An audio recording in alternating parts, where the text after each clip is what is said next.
Damas y caballeros, muy buenos días a todos. Placer saludarles en esta mañana. Ladies and gentlemen, good morning. Greetings to all of you. We would like everybody to take their seats. In a few minutes, we will be starting the activity. Ladies and gentlemen, we want your collaboration from you to please take your seats. Please take your seats.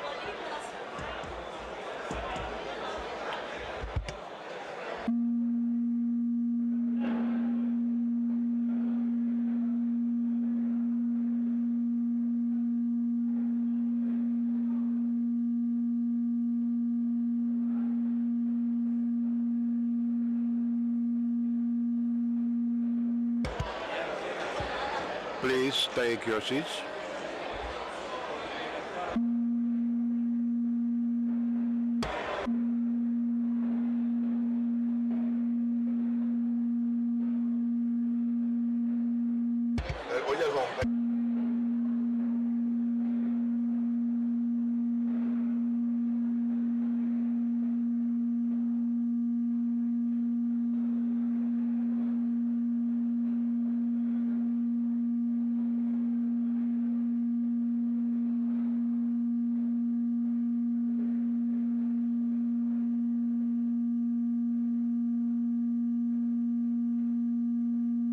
Sí, 2, 3, 8A.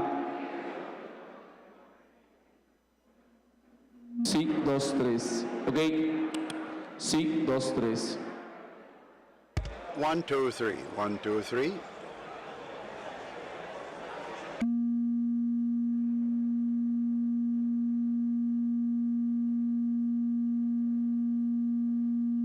Ok, bien.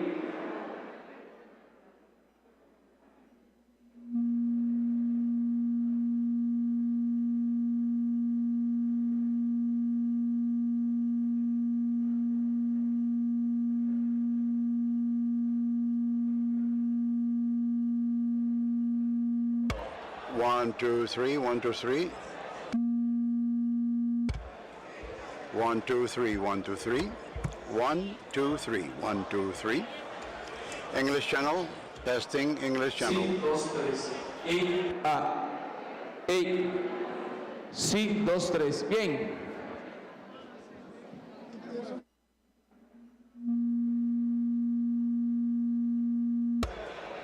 One, two, three. 1, 2, 3. English.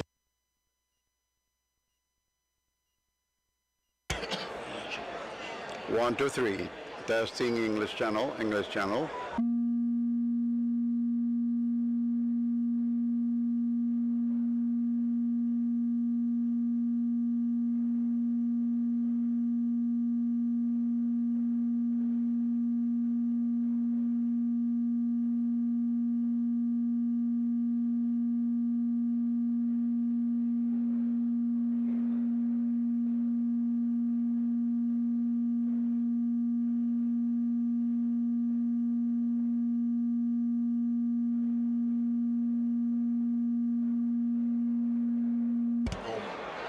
Probando canal en inglés, 1, 2, 3, English channel.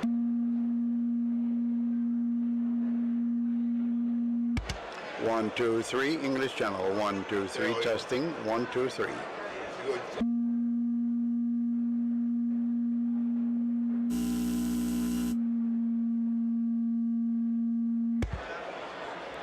One, two, three.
Ahí se escucha. Canal en inglés, English channel. Oh, I got it. Sigue ahí.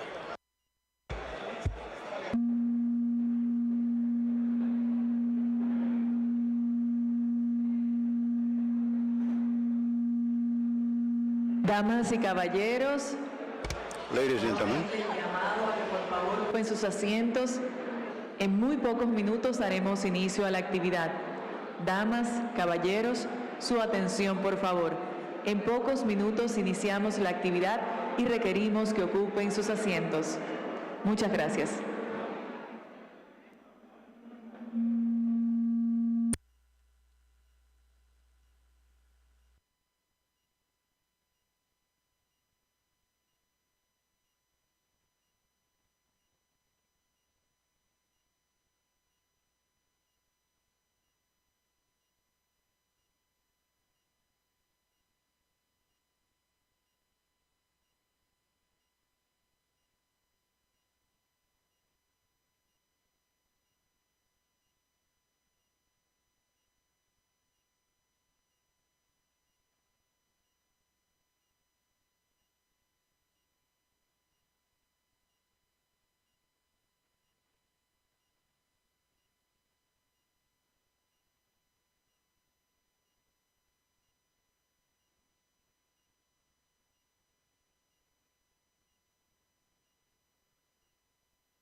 English, English, okay, okay, okay.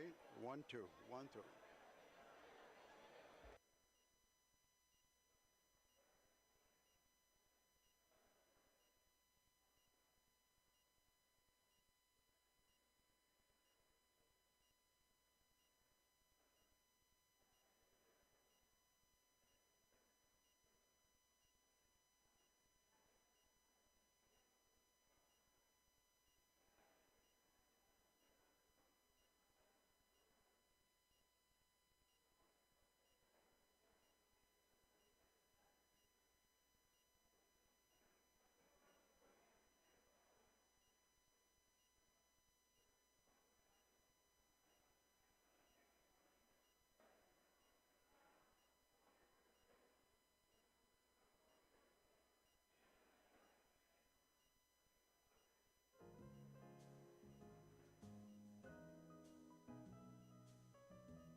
English channel, English channel, Okay. English channel.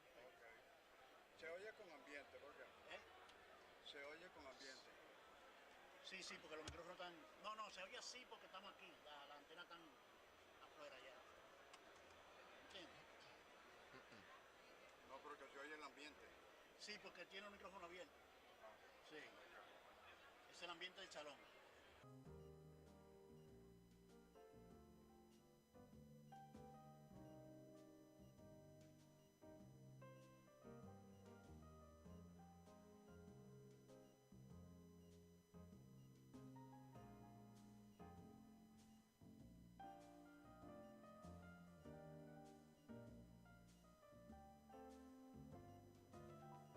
English channel 1, 2, 3, 1, 2, 3. ¿Estamos bien?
Sí.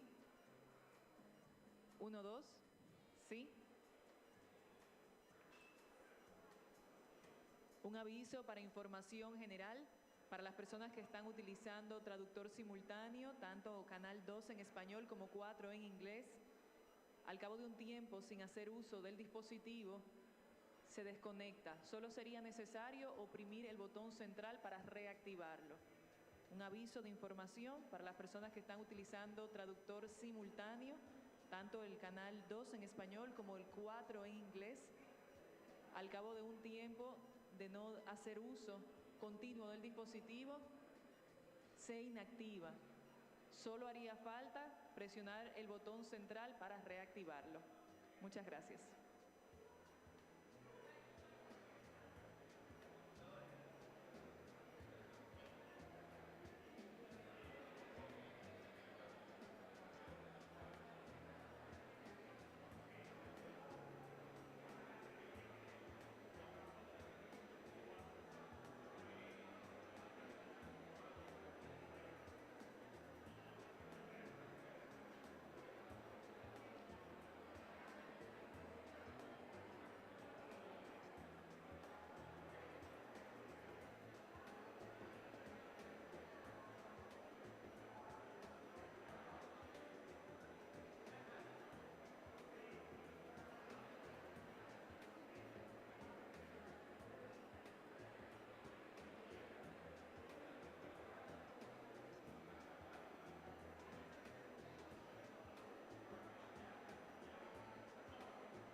Pensaría exacto.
Damas y caballeros, hace entrada el excelentísimo presidente constitucional.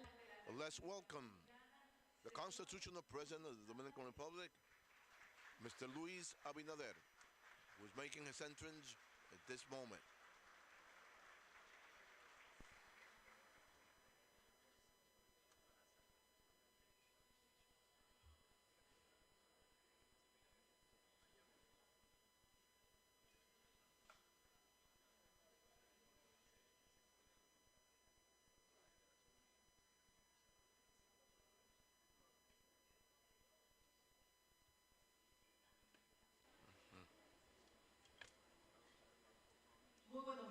Good morning, ladies and gentlemen. From the Dominican Republic, we welcome you to Open America 2002, a regional session to create more open and democratic societies. With us today, we have authorities from the government, from the civil societies, colleagues from Open Data and Open Government, from the Embajador Hotel in Santo Domingo, Dominican Republic. We're live for all live TV and digital TV. I would like to welcome you and introduce our honor roll.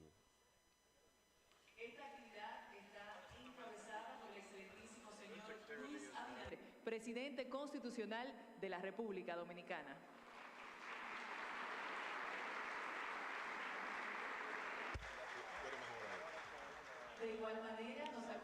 In the same way, Dr. Milagros Ortiz Bosch, advisor to ethics of the government of the Dominican Republic.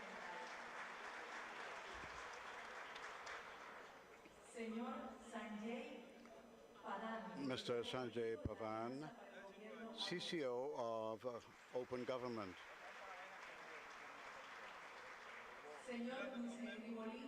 Mr. Luis Henry Molina, President of the Supreme Court of the Dominican Republic. Eduardo Estrella, President of the Senate of the Dominican Republic.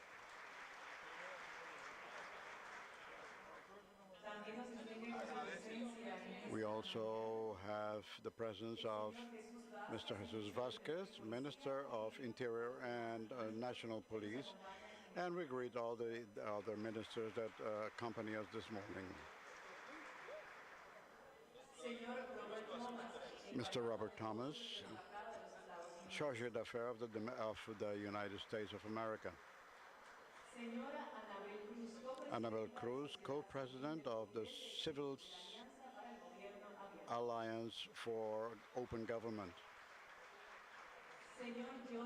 Mr. Johnny Walsh, Under Administrator of the Agency for International Development, USAID. Ms. Caterina Olmero, Walter of the International Development Bank of the Dominican Republic. Gertrudis Beltran, Rector, the Dean of the University of Santo Domingo. And we greet the diplomatic corps that is present, and Ms. Maria Fernando Trigo, Director of the Public Gesture of the United Organization of American States, OAS. Araceli Azuara, representative of the OAS in Dominican Republic. Arturo Lopez Valerio, President of the Pichammer King Chamber. Fabricio Solini, Executive Director of ILDA. We greet the other international organizations that accompany us, and the presence of ministers and directors of international agencies and international agencies. And of course, the community that's advocating for the open government. Thank you all for accompanying us. And all of you, we have the organizations that make the public of this Open American. We welcome Mr. Luis Abinader, President of the Dominican Republic.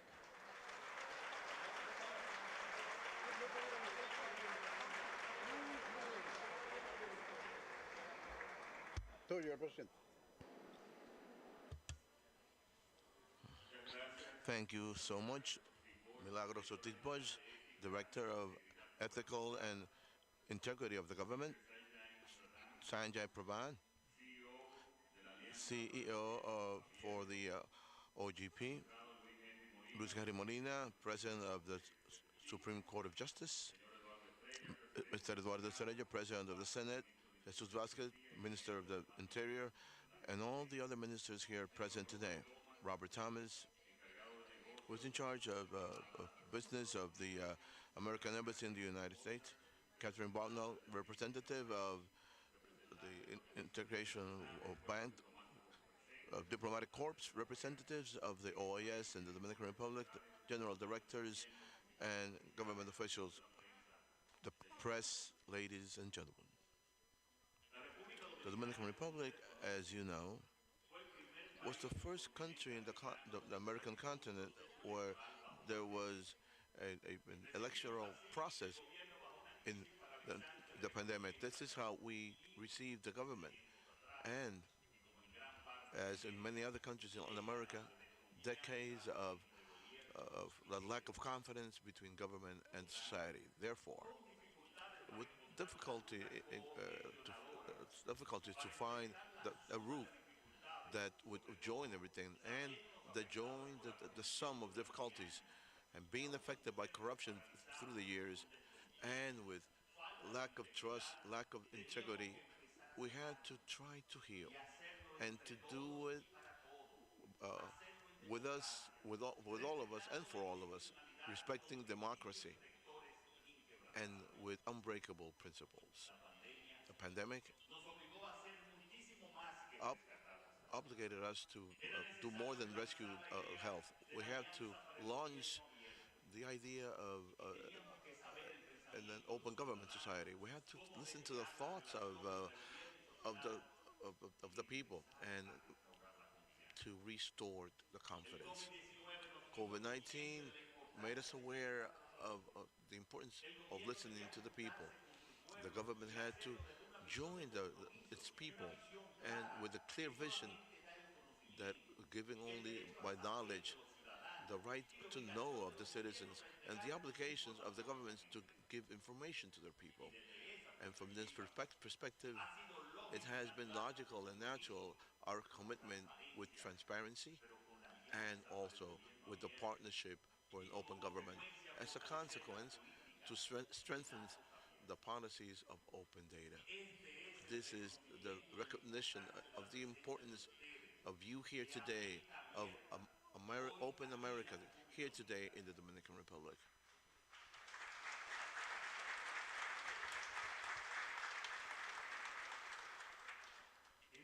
We have advanced a lot in these 2 years, but we still want to continue to advance a lot more. In this forum, the Dominican Republic will introduce the results of the regional meetings in which governments and citizens created the fifth plan of action. I want to tell you that for many of us, there are a lot more. We hear a lot more corruption, more cases of corruption. Yes, it is, but that is positive because what is happening with the open governments, with a lot more transparency, we want to have the society as auditors of the funds of the government. That's our intention. Because a government should be open, and an open government is a lot more than transparency. The information that is transparent should be useful, should be useful and have good use of it in order to improve public services and the rights of everyone, the quality of life of the citizens, and to do it from an integral vision.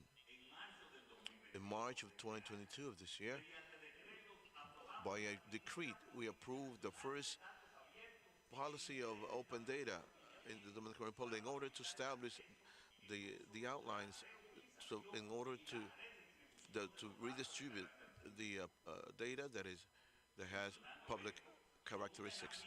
This works as the how to initiate a culture of open government, giving the public the information necessary to generate social and political uh, richness in benefit of the society and the citizens of the country. In times where it's so necessary the economic recovery and to create new means of wealth we are giving priority to the open data. According to the global report for the OGP titled Democracy Beyond Elections, the impact of transparency indicates that we have been able to advance firmly. There is evidence that vinculate more transparency in the relevant policies with better economic results, and with a lot more confidence in the investors in order to create new businesses and new jobs, new workforce in our society. Before, what I had mentioned has to do with more direct investment, more bilateral commerce, and better credit qualifications. This year, in the midst of the crisis, the Dominican Republic is, will break every record in what has to do with the direct investments, reaching more than $4 billion. Open government has the potential to improve the life of people every day and to make a more a country that is more solid, more constitutional, and with more trust within the citizens. Open data has a social value and represent for the economy an opportunity to expand with a positive impact in the development. To have an idea, in the European Union, that the open data increase its baseline from 52 billion euros to 194 for 2030. More than 100,000 jobs have been created because of this open data format up to 2020. A study of the G20 group, it says that there is a 1.6 of added value, 1.6 million of added value. At the same time, we we want to speak about a better economy and better economy. Information makes us more demanding, especially those who govern. It demands us to find real solutions to the problems. Nowadays, the right of knowledge, the social control is a norm in all the financial structure in the Dominican Republic. As an example, last May 31st, we had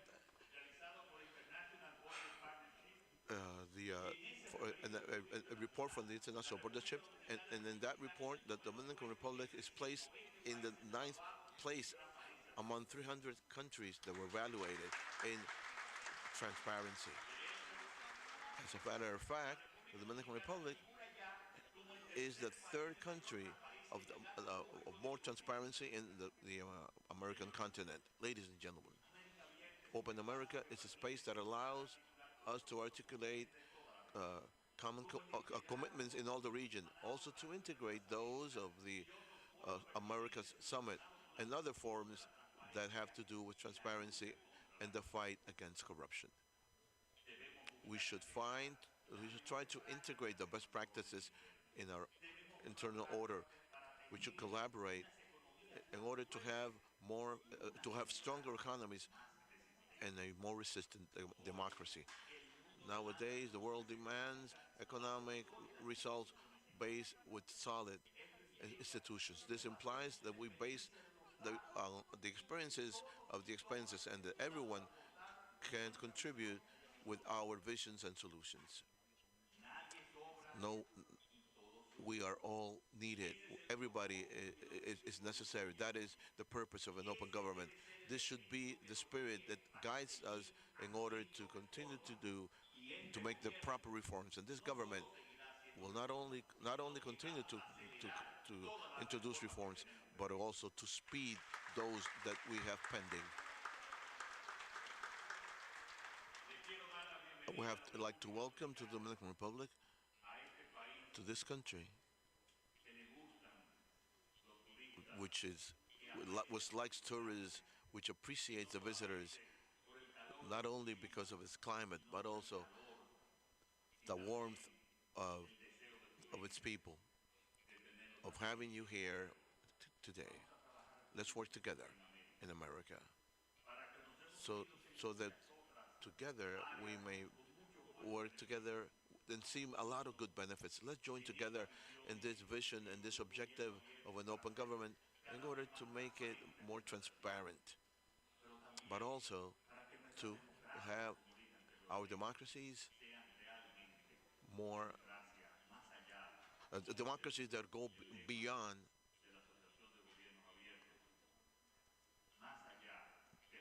beyond the electoral votes. Welcome to the Dominican Republic. We hope that these days are very efficient and that we can work together so we make our governments more efficient and more transparent. Thank you very much to all of you. May God bless you.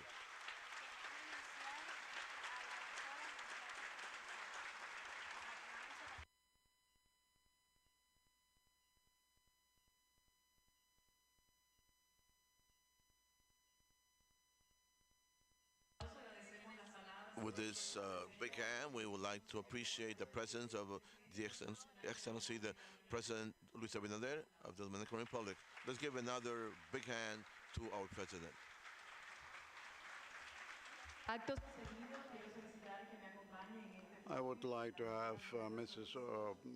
Milagros Ortiz Bosch, Director of Government Ethics, with words for all present, all those present.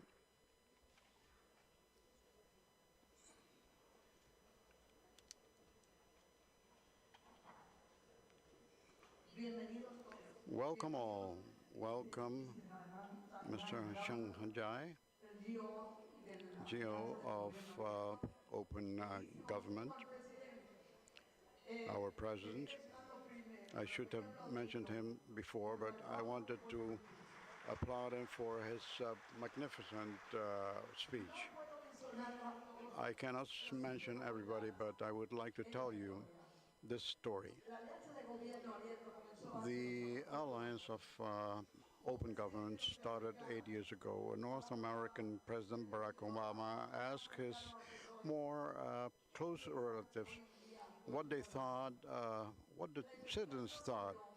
And the investigation revealed that there were aspects of life of the United States people that not arrive to them directly. And there, where the alliance was born, 11 countries, India, to make the alliance of open government.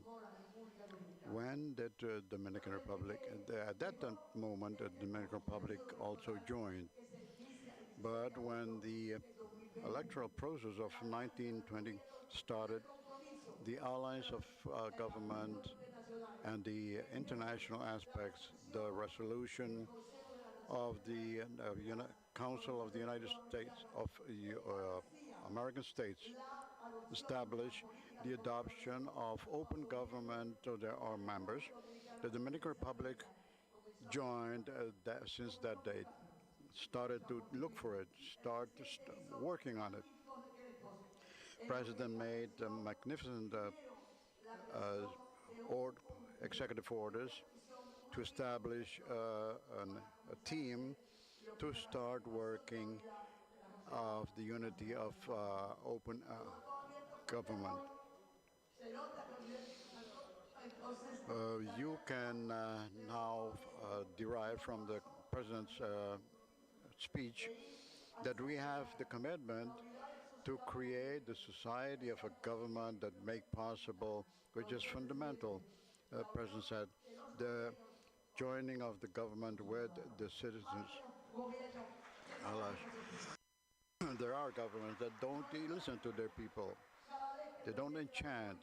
Every time the Dominican government, the President of the Dominican Republic speaks, everybody listens with attention.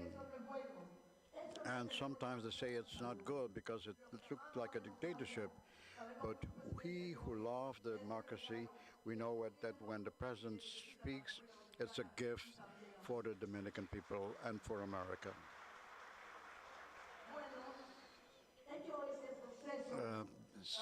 This said, the Dominican Republic started in searching in America and in the world for the commitment we have achieved. And working and walking, we have deserved the merit of being recognized and elected for this event. This event is not a coincidence, it's a work that has been going on of a country version that we have from the vision of the President of the Dominican Republic to advance democracy and liberty with efficiency, with honesty, and with positive results for the public service of each citizen. So I would like to explain how this event is going on. This event was decided by the Alliance of Open Government and those that direct the TIC chambers, HILDA, those organizations that work in this type of work because they evaluate our actions, our lives, to see where that we get to where we should have been a long time ago. It's a joint effort of each of the ones that believe in democracy and liberty. In democracy, the state of right, and liberty. And today we are here. We are here in this event. There are 5 rooms, each room with a program of debates and conversations or this convention, as Albert does, it changes everything to transform it. And here we are in these 5 rooms of the Ambassador Hotel, more than 200 delegates of international delegates, more than 200 Dominicans from all the levels of the civil society and the government, discussing and learning. And these fabulous days in which America will tell what they have done, what they are doing, how to advance. And it's a beautiful thing that this happens in the Dominican Republic. Welcome all. Welcome. And I tell you, it's not the first time that we have events like this. Many years ago, in 1442, the Pinta, one of the caravels of Christopher Columbus, was damaged. And close to Luperon, in the Atlantic part of the island, he had to install himself and have the first visit of the conquistadores. And since then, from this island, we have Pizarro to Peru, traveled Ponce de Leon to California, and to conquer Mexico. So there are many historic data that from here we go out to conquer America. It is so important that here we had the coordination house, which had the financial support of the whole continent, and the Situado, the part of the Spanish government that give the money that was necessary. But there are many other things. Here we had the first rebellion of a cacique, of a chief, for independence and liberty of his group, of the ethnic race that inhabited the island. And one of the first capitulation of Spanish king in this island. But many years ago, in the Malecon, you will find a statue given by the public, by the people of Mexico to the Dominican people, and Fray Anton de Montesino, who for the first time carried out the cry for human rights here in Santo Domingo, started that beautiful story. And we hope that from Open America, we send a message, a direct message to the continent so that each country, a piece of country of America, of the joint effort of modernity, of data, those that forces transparency and renders and believes in the sustainable development. And in this meeting of Open America, with this concept, very happy we will be to know that it is now when we had an independence cry, but we have the message of the human rights, the message of hope, an America that develops, that loves liberty, democracy, and rights. Welcome all, and welcome to this country.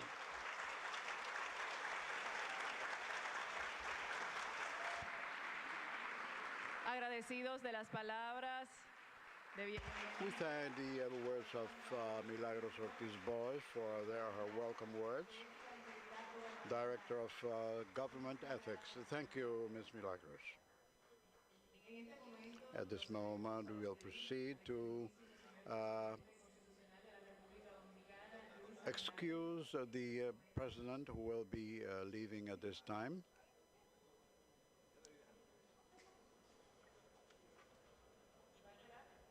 He will, okay. We will continue then with the continuous opening, the opening panel, and Director of Communications of the Ethic Committee, Paula Cabrera, who will continue with the information.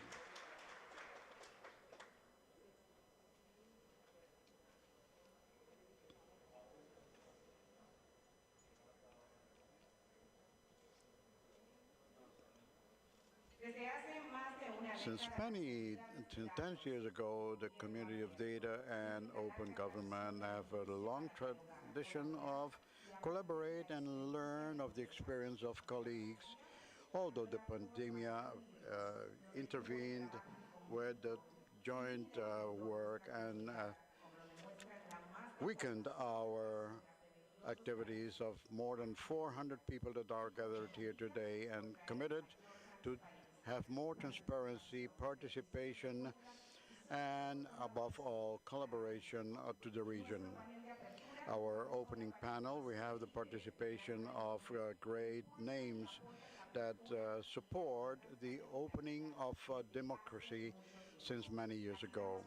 We welcome our first panel at Open America 2022. We receive Dr. Milagros Ortiz Bosch, Director of Ethics of the Government of the Dominican Republic.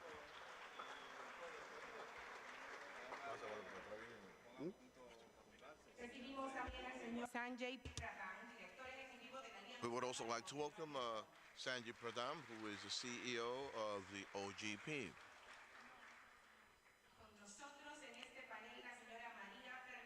Maria Fernanda Tarigo, which is with Director Department for Public Organizations of the Organization of American States. Annabel Cruz was co-president of the Civil Society of the Directive Committee of the OGP.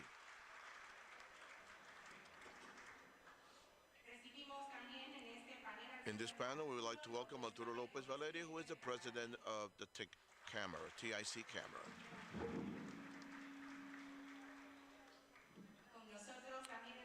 Fabrizio Scrolini, who is the CEO of the Latin American Initiative of Open Data, ILDA, ILDA.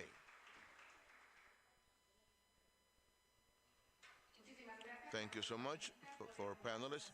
You can take your seats, please. We would like to now listen to Milagros Ortiz Bosch. Milagros Ortiz Bosch says she had already spoke to all of us. So in this moment, we listen to Sanjay Pradhan, who is the CEO of the OGP.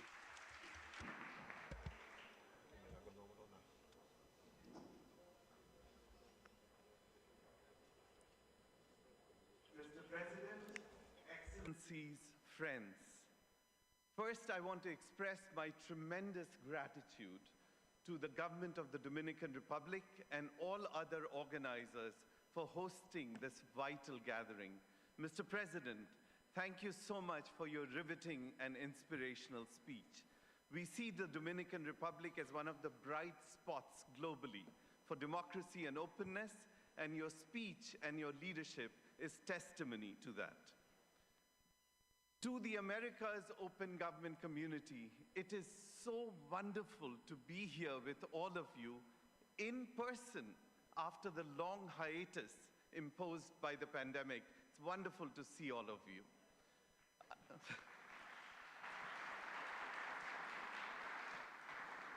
And it is a particular pleasure for me to be back here in the Americas, because truly you represent the vibrant heart of OGP. You have embraced OGP from the start, and OGP has embraced you.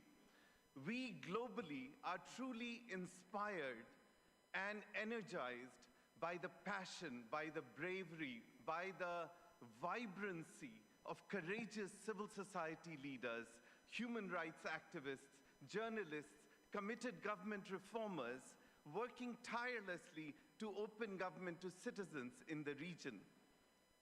We need your vibrancy and energy more than ever at this critical moment in history, because you see, when OGP was launched, when it was founded 11 years ago by President Obama and 7 other heads of states at the UN General Assembly, the forces of democracy and openness were in ascendance. But today, we see a menacing rise of authoritarian and closed governments. Over the last few years, over half of the world's democracies have experienced democratic erosion. Civil society, media, oversight institutions have come under assault. Disinformation and state capture has proliferated. Citizen trust in government has plummeted to an all-time low, and COVID-19 has exacerbated inequality and corruption. But it is not all gloom and doom. Over this same period, OGP has grown as a major global platform with 77 countries, over 100 local governments, and thousands of civil society organizations. If we work together, we can strengthen and leverage this global platform to tackle these challenges. And I say this because last year's decade report of OGP showed that the OGP model works. When government co-creates with civil society, as you've done in Dominican Republic and many other countries in this table, the actions, the reforms are more ambitious and the results are stronger.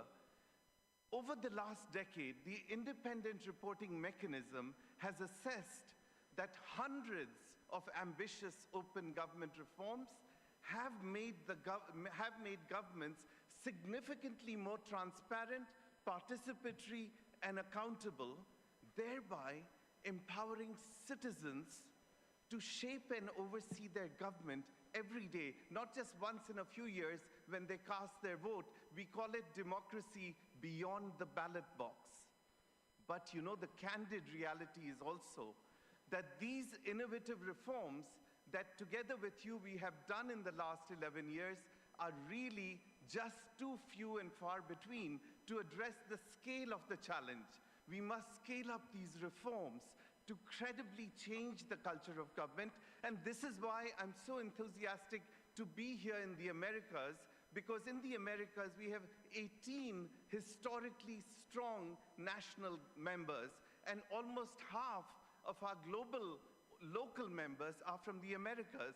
The region has been a strong performer in OGP. Your commitments are more ambitious, 51% ambitious in the Americas versus 40% globally, and the results are more stronger because you have 30% stronger results in the Americas versus 18% globally. So I'm here to call upon the Americas community to leverage these strengths of yours, to advance open government reforms that can tackle 5 central societal challenges we see today. The first challenge, let us credibly combat corruption. You see, globally, governments spend a staggering $13 trillion through public procurement contracts. But guess what? Only 3% are published openly. During the pandemic, governments mobilized massive COVID-19 stimulus packages worth 4.1% of GDP in Latin America. But at the same time, when so much money moved so fast, corruption scandals also proliferated. As against this, in Colombia, reformers and activists leveraged OGP to disclose COVID-19 stimulus spending as open data and empowered citizen auditors. This was a term that the president used. Citizen auditors on a mobile app to follow the money and report problems to the government. More broadly, 70 OGP governments have committed to open procurement contracts. Another 30 OGP governments have committed to ending anonymous companies, and several OGP governments are pursuing open budgets, as we heard from the president on the Dominican Republic. Let us build on this momentum. Let us advance this so open budgets, open contracts, open company ownership become the new norms, so the exceptions, the closed governments, have nowhere left to hide. The second priority, let us tackle plummeting citizen trust in government. OECD data shows that only a minority of citizens feel they can shape policies that they care about.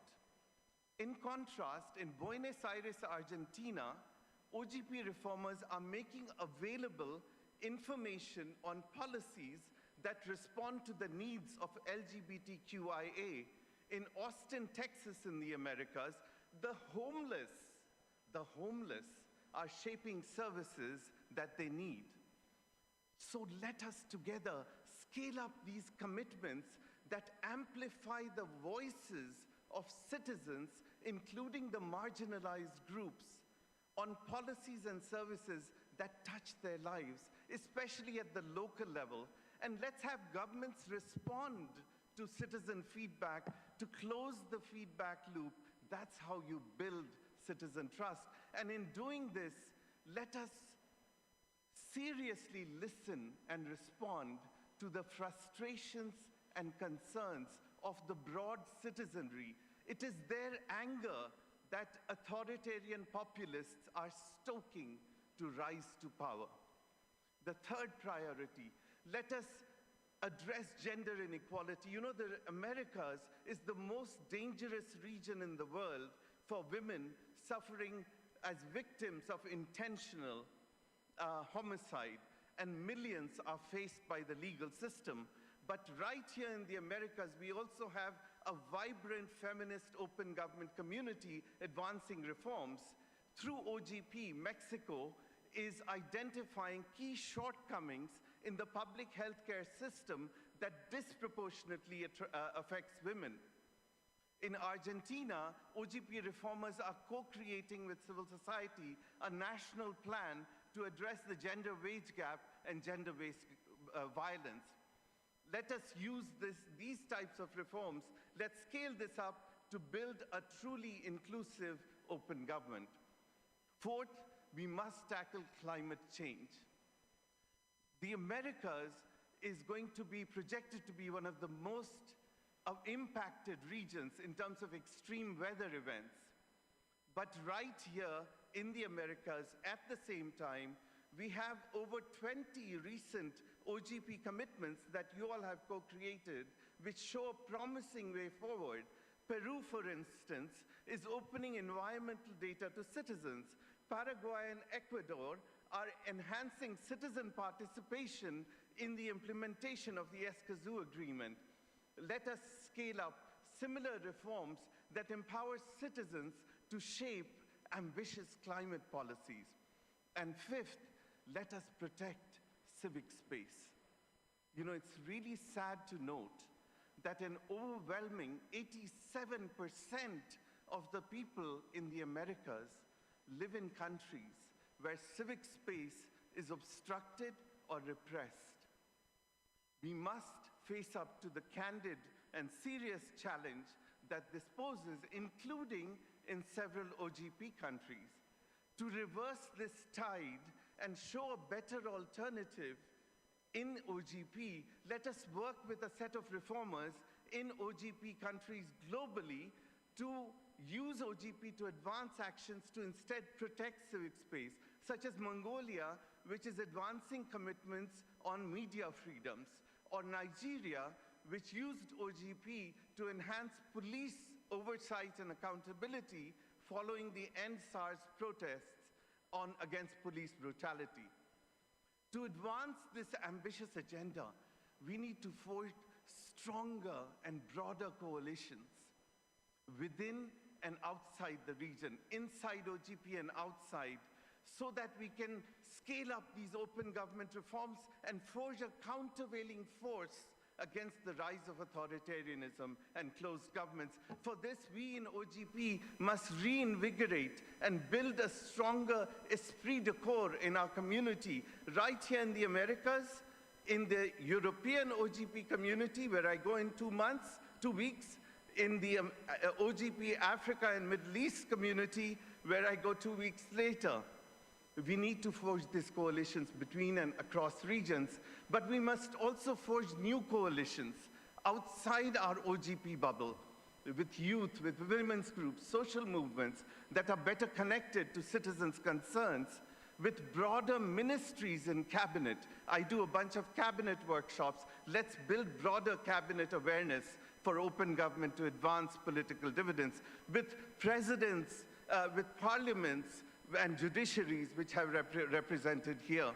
In closing, let me close where I began. I call on the vibrant energy, heart, and courage of the Americas to advance open government, to accelerate open government afresh, in order to put citizens at the heart of government. If you do so, you will deliver on that precious promise of democracy, a government for the people, of the people, with the people, a promise that all of us hold so dear in our heart, and so many of you have fought for. I call on you to renew that fight today, evermore. Muchas gracias.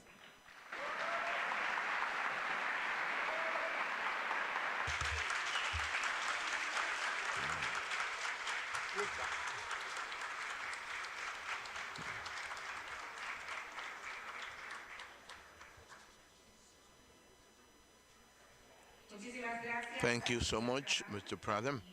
And this way, ladies and gentlemen, we would like to give a big hand for the President Luis Abinader, who has accompanied us in the opening of Open America 2022. He has other commitments and his very busy agenda. Thank you, Mr. President.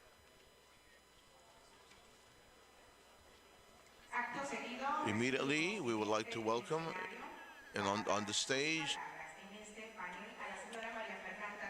Ms. Maria Fernanda Trigo from the OAS.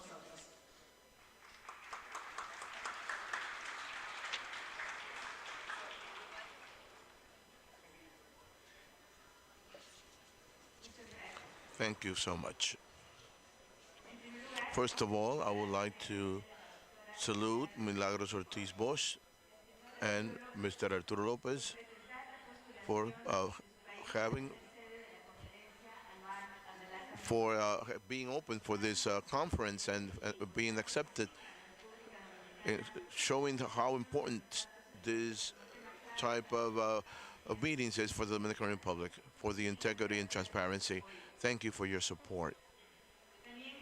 It's also a pleasure to welcome Mr. Pradhan and Annabelle Cruz of the OGP and the collaboration for the organization of these two events in America.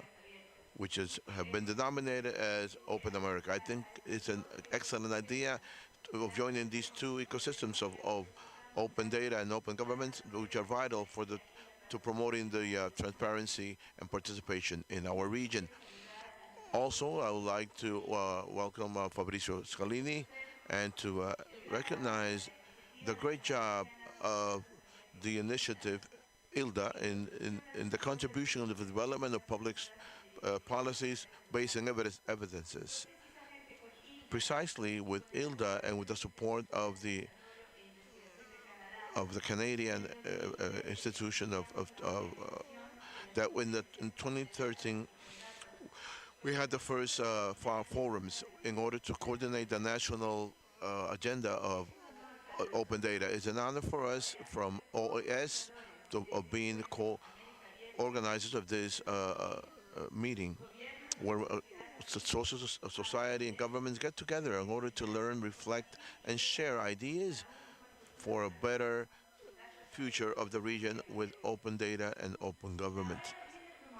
We have promoted the open government principles in the public administration for decades, beginning with the Organization Against Corruption of the Americas, which contributes to the improvement of norms that are important in order to control corruption and to try to have transparency of its member states.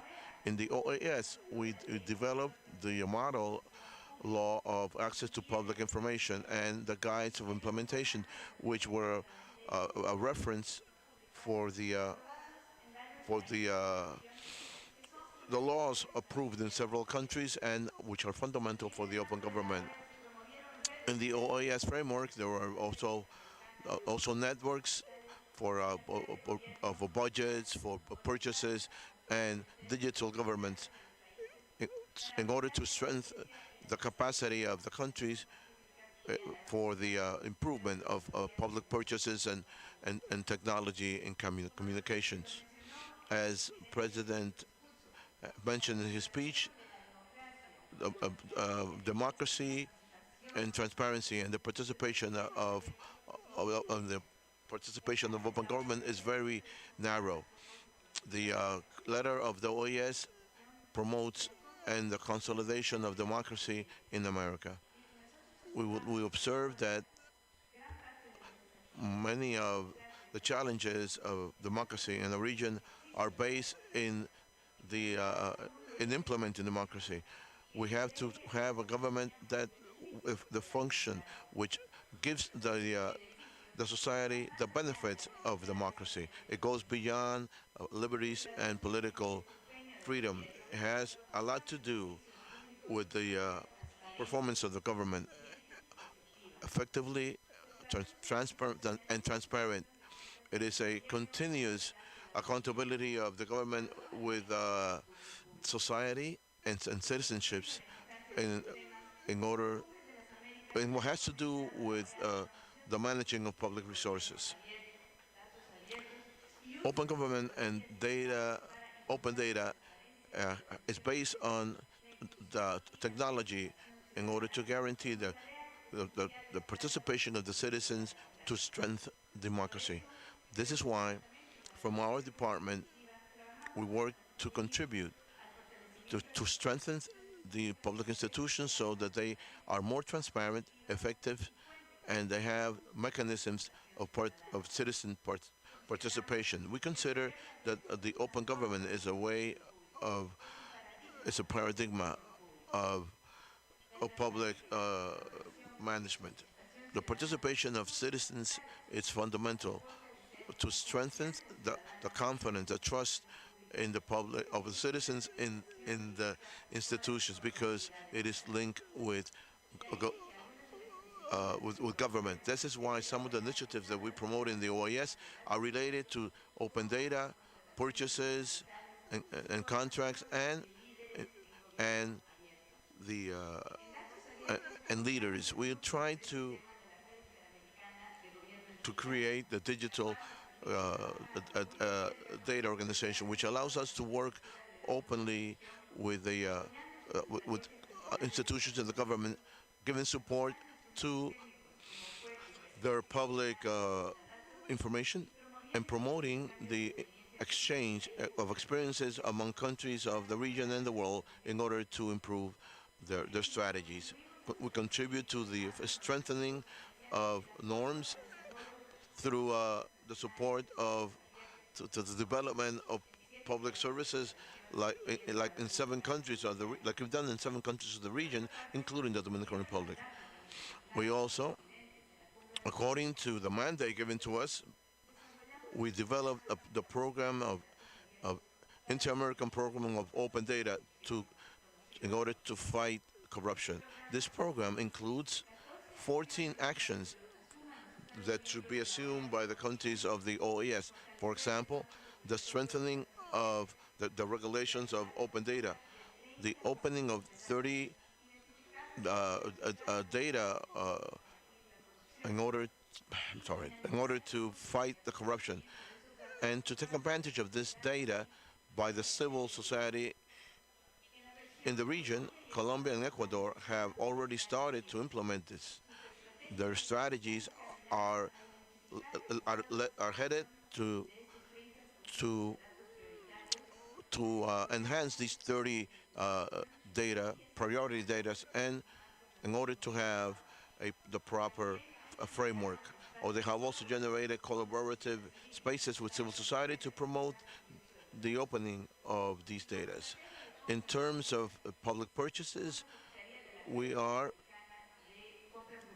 to do with governmental purchases, and we work together with all the directors of purchases in the region, supporting the formulation of regulations and the institutional structures of public purchases, supporting the formation of public purchasers and the criteria of economics, and also the strengthening of electronic systems of contracts for better transparency and integrity through the analysis of data with the new technologies to decrease the risk. In the framework of these areas, more than 120 bilateral cooperations have been performed.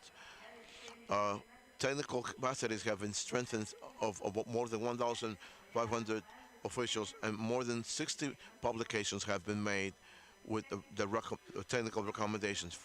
For example, the sub-regional, the public, which analyzes and determines the level of quality and structure and reusage of the national systems of 4 countries: Colombia,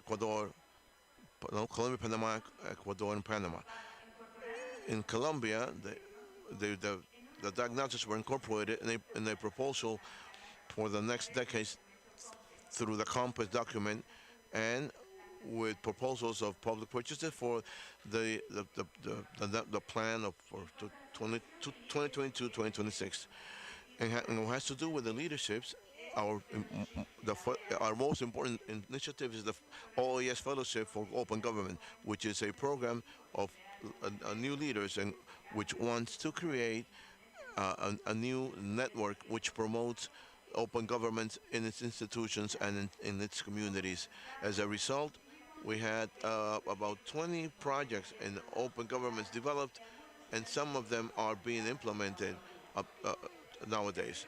And we also obtained a network of close to 90 young men from countries of the region who are leaders in open government, and nowadays they occupy important positions in their governments and communities, regions, or international institutions. Many of them are here today in this forum, and we'd like to take advantage of this opportunity to give them a heartfelt welcome. Even though there are more national governments implementing these initiatives and open data initiatives and open government initiatives, and the transformations have been accelerated because of pandemic, especially in public services, there are still there's a lot of topics that we should face. We have to avoid that the technological gap worsens the situation. The digital transformation has not reached to all the public organizations of in every country, and the lack of connections and of equipment and knowledge has caused greater gaps in what has to do with education, health, and services. Also, should avoid that the poverty be an obstacle for the participation of the citizens. As Sanjay said in his speech, we should work so that all the citizens have the same opportunities to participate. And finally, we should involve more the countries of the Caribbean, the English-speaking countries in the Caribbean, but in the region.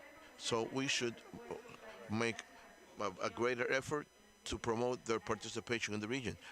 Efforts like the ones we had last year with the OGP in the development and of the course advancing open government in the Caribbean, which had 52 participants of 13 countries of the Caribbean and contributed to make more dynamic the interests of the countries to reactivate their participation in the OGP. From the OAS, we'll continue to the courses through the government school of the OAS in order to bring the tools, not only so that the governments can be more transparent and ethical, but also so that the citizens have the instruments, the knowledge, and the tools, and are able to participate and take advantage the right to participation in the same conditions. We'll continue to work in the area of open data and governmental purchases, supporting the public institutions in and helping the governments with the technical data, so that we have in the government that is transparent and inclusive. You have our support for 2023 to celebrate. We will continue with these conferences that began in Montevideo into 2013 and in a smaller scale, but with the same energy that we have today. I want to end by expressing my acknowledgement for the job done by Milagros Ortiz Bosch, for the work they have done and her team, for Elizabeth Barinas and Isabel Diaz, for the leadership that they have as women that promote the actions of open government.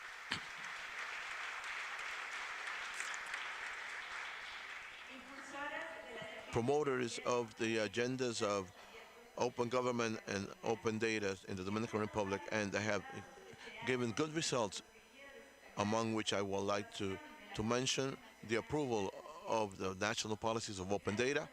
Thank you, Milagros, for your constant support of the work of the OAS in this area.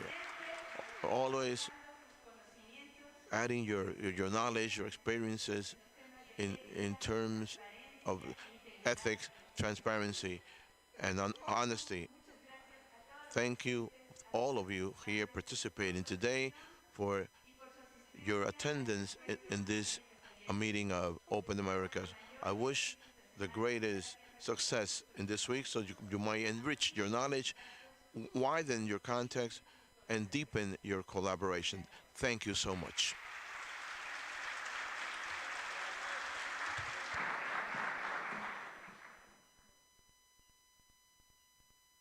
Agradecemos a la señora María Fernanda Trigo de la Organización de Estados Americanos OEA. Gracias por su participación en este panel de apertura.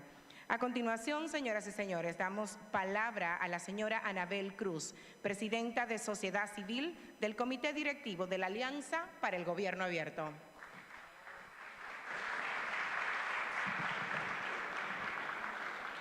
Muchas gracias. Muy buenos días a todas, a todos.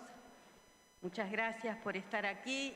representantes de organizaciones de la sociedad civil, de gobiernos nacionales, de gobiernos locales, de agencias de cooperación, de organismos internacionales y de la empresa privada.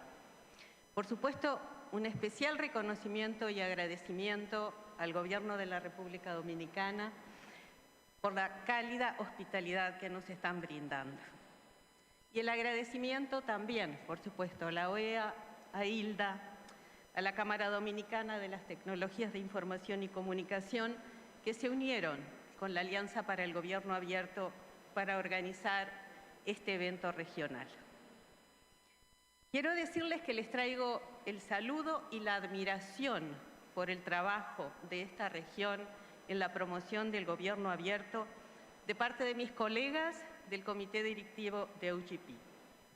Porque efectivamente nuestra región ha aportado fortalezas e innovación, tanto de los 18 gobiernos nacionales que hoy son miembros de OGP, como de los 42 gobiernos locales y las miles de organizaciones de la sociedad civil que se han involucrado en estos procesos. Desde que se constituyó OGP hace más de una década, nuestra región ha sido partícipe activa y muy eficaz, por ejemplo, en términos de mejorar sus leyes de acceso a la información pública o en lo que hace a la publicación de datos en línea sin costo y actualizados sobre adquisiciones públicas. Nuestra región es también pionera en promover no ya el gobierno abierto, sino el Estado abierto. Así, justicia abierta, parlamento abierto, academia abierta, gobiernos nacionales abiertos, gobiernos locales abiertos, colaboran en el diseño de compromisos relevantes para profundizar la democracia y mejorar la calidad de vida de las personas, incluso en momentos de crisis. Por ejemplo, con compromisos que, potenciados por el uso de las tecnologías de información, mejoren la prestación de servicios públicos tras la pandemia del COVID-19. Pero, dicho todo esto, queda mucho por hacer. Tenemos desafíos muy importantes. Por un lado, si bien la participación de América Latina y América del Norte en OGP es fuerte, la participación de los países del Caribe, como lo decía María Fernanda, es aún emergente. Solamente un país de más de una docena de países son miembros de OGP. La participación de las Américas, de la región de las Américas en OGP, es entonces todavía desigual. Por otro lado, las tendencias que Sanjay mencionaba en términos del espacio cívico global se manifiestan acentuadamente en nuestra región, donde los 18 países miembros de OGP siguen mostrando un descenso en indicadores que evalúan el espacio cívico. Y esto es, por supuesto, muy preocupante. El Civicus Monitor de Espacio Cívico entiende que solamente 2 de esos países tienen un espacio cívico abierto.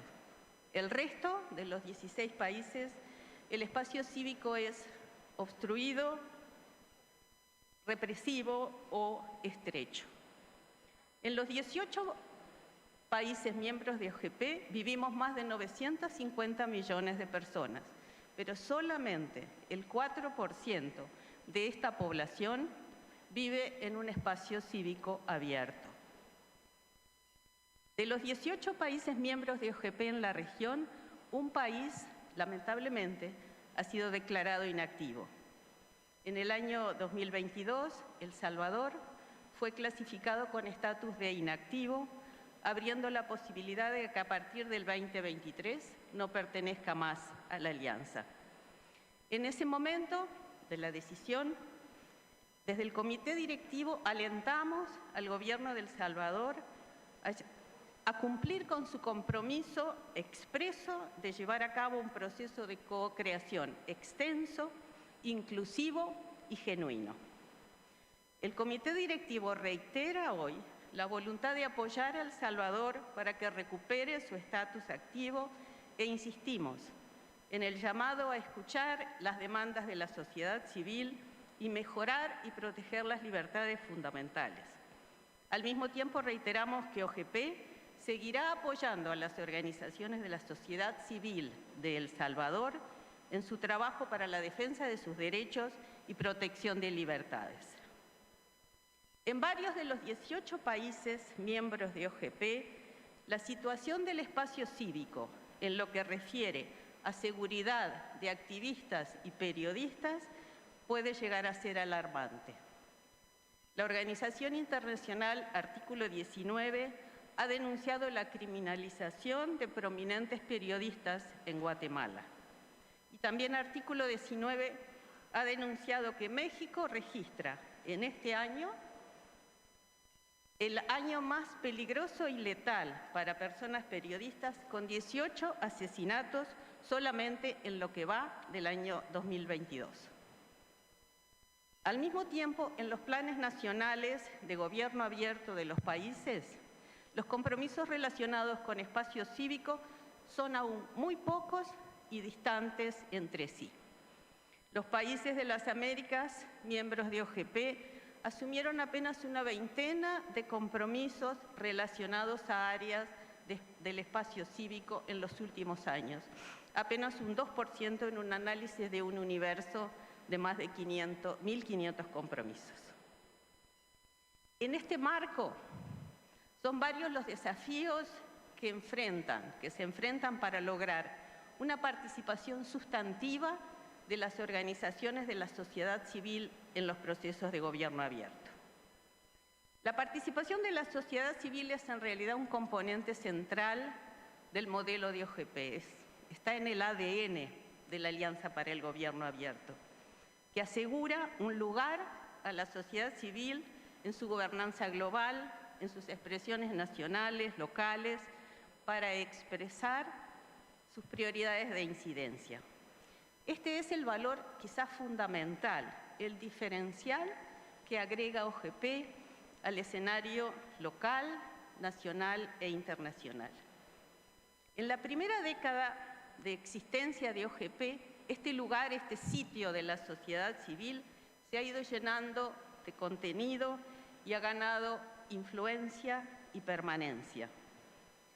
OGP ha logrado revelar que la posibilidad de colaboración entre los gobiernos y las sociedades civiles no solo debe y puede ocurrir en la co-creación, sino también en la implementación de los planes de acción. El informe Signos Vitales, que es una revisión de los 10 primeros años de OGP, demuestra de forma clara y muestra evidencia estadística de que cuando los gobiernos y las organizaciones de la sociedad civil trabajan en forma conjunta, se obtienen compromisos más ambiciosos y con resultados notoriamente más sólidos. Ya que OGP promueve que las organizaciones de la sociedad civil tengamos un papel crucial en el diseño y monitoreo de las políticas públicas, es insoslayable aceptar que la fortaleza, las capacidades, la sustentabilidad de las organizaciones de la sociedad civil son imprescindibles para garantizar el cumplimiento de este mandato. Sin embargo, las organizaciones de la sociedad civil seguimos enfrentando retos y tensiones para cumplir a cabalidad con este mandato. La consecución de recursos, tanto financieros, de tiempo, humanos, para sostener los procesos de gobierno abierto, nos es un desafío de carácter permanente. ¿Cómo se pueden entonces aprovechar los resultados y los aprendizajes de esta primera década de OGP para enfrentar nuestros desafíos? Un Estado abierto implica también una sociedad civil fuerte, responsable, colaborativa, capaz de cumplir con su función de monitoreo y vigilancia, una sociedad civil abierta. Y de esto no es responsable solamente la misma sociedad civil, sino todos los actores involucrados y comprometidos en los verdaderos procesos de gobierno abierto en los países. Desearía que estos 2 días de debate nos den pistas y acuerdos para trabajar en esta dirección. Muchísimas gracias.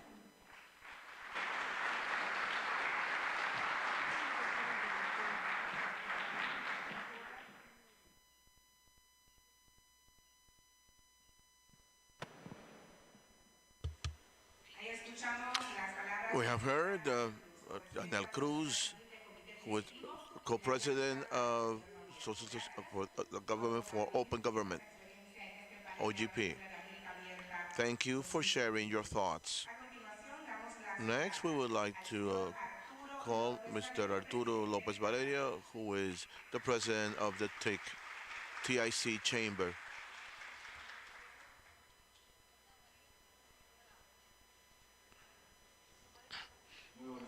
Good morning. Distinguished Lady Milagros Ortiz Bush, which is advisor of the President for ethical and integrity of the government. Mr. Sanjay Pravda, representative OGP. Maria Fernando Trigo, director of public management of OAS. Anabel Cruz, from Uruguay, and the Accountability Initiative, and Fabrizio Scolini, who is CEO for the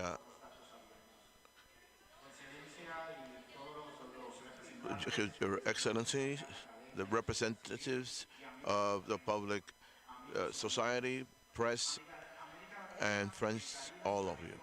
The Latin American Caribbean is the most unequal region of the world.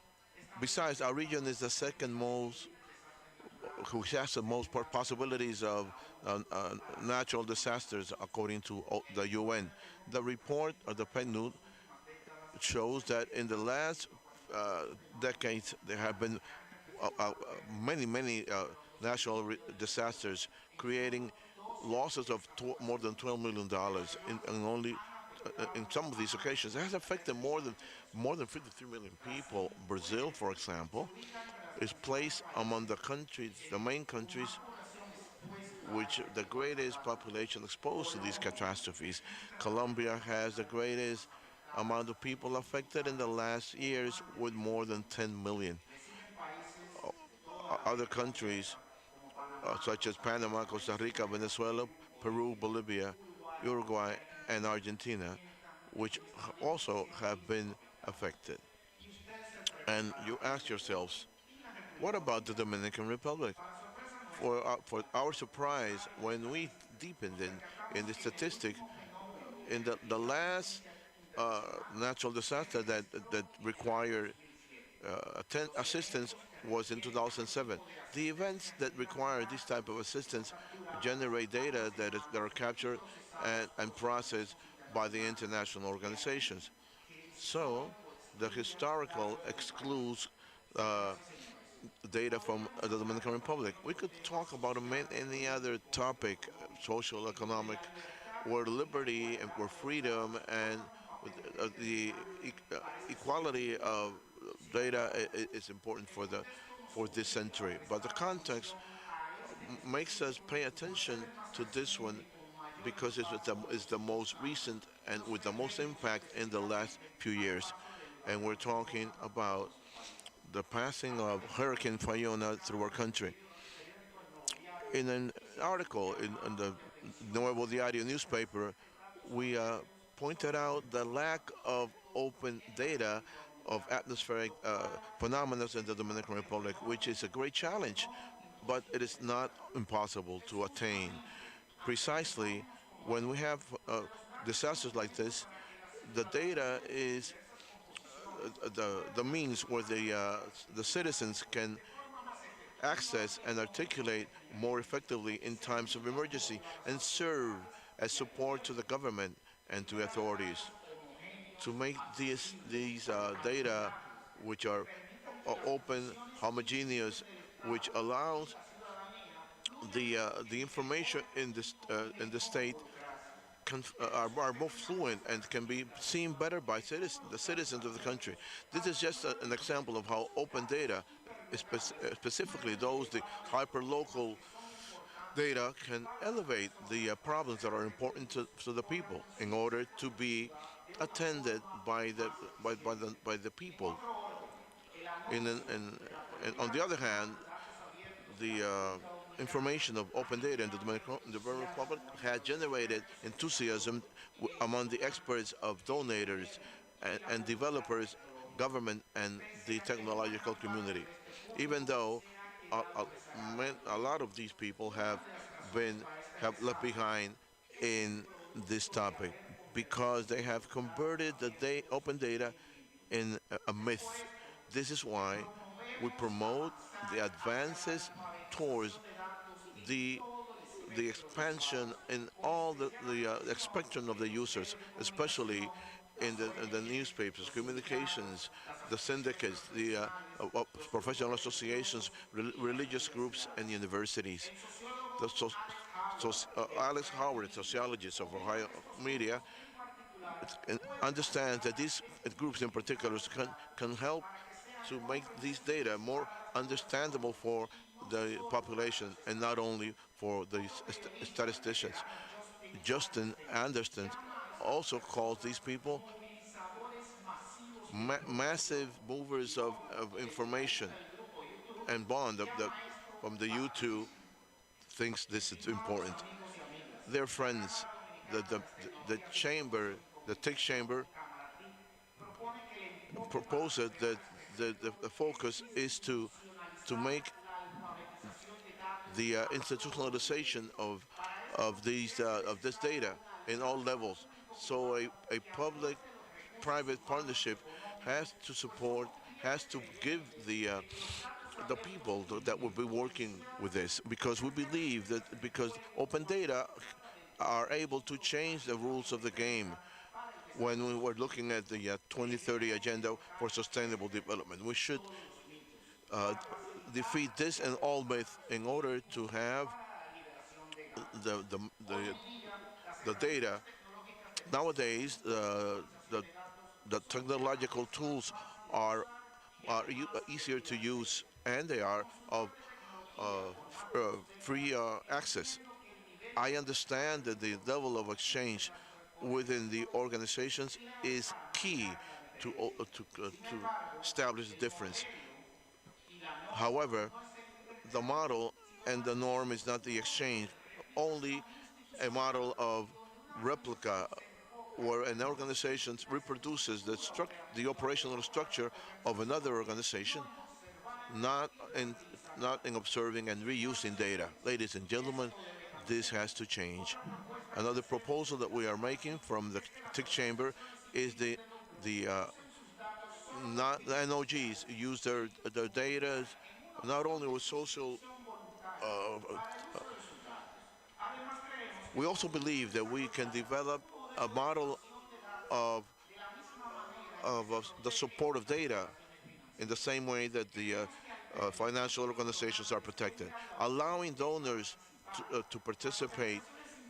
The OG, these organizations will have better information and will have, at a private level, we understand that the value that is predetermined should be shared to share all the information possible.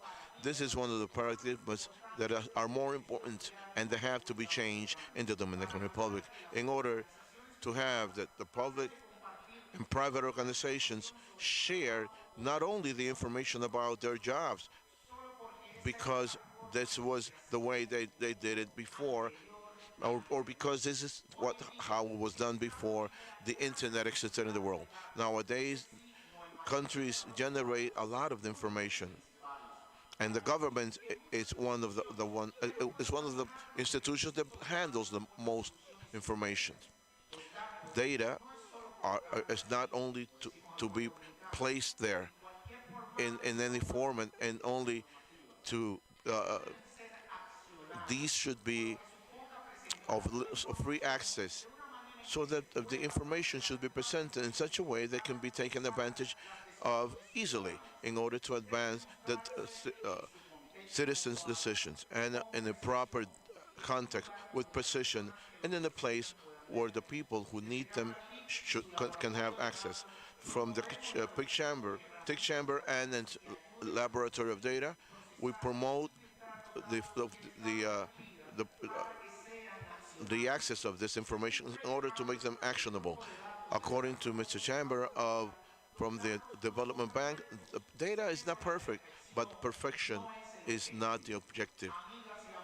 My friends, I would like to appreciate the opportunity that you have given me to make this presentation on this forum, and I would like to say that we should promote and support a massive culture of the data in our country in order to generate more democracy and development of the country. Thank you so much.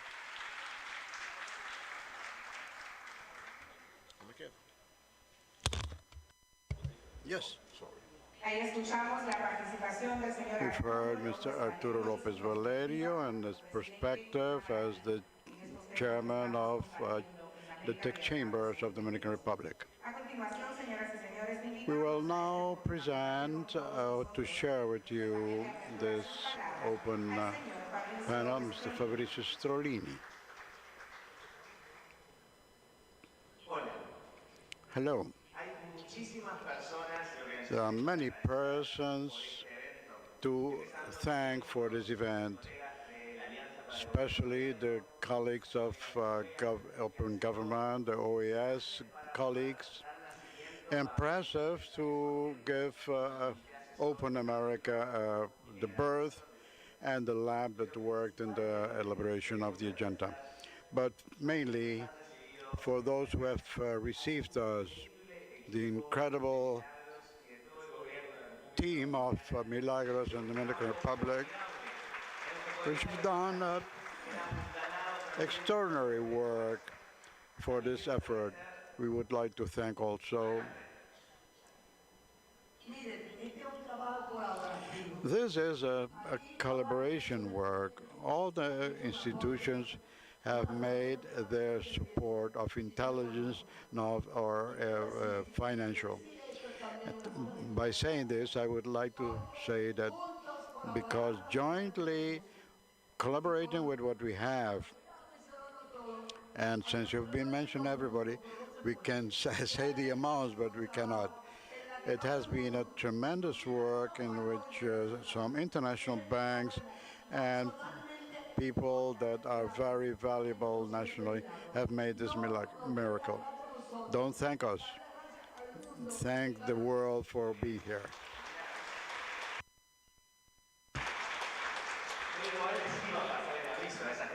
Yes, that there are many institutions that made this possible with the contributions, but also peculiarly since its beginning, since more than 10 years, many of these institutions and being here manifests its commitment to be here.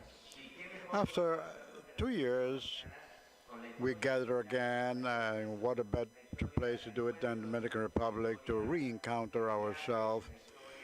Trips, many efforts, and fights for human rights.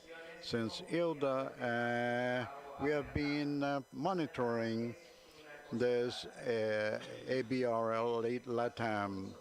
It's a horizontal space where persons of the region, people that come from the government, from the civil society, from the academy, gather in a format of no conference to share, to propose, to understand, and which way to open the advance of the region, and is accompanied by a group of facilitators with more than 300 persons, which is today the ABRA-LATAM, the greatest ABRA LATAM of the history.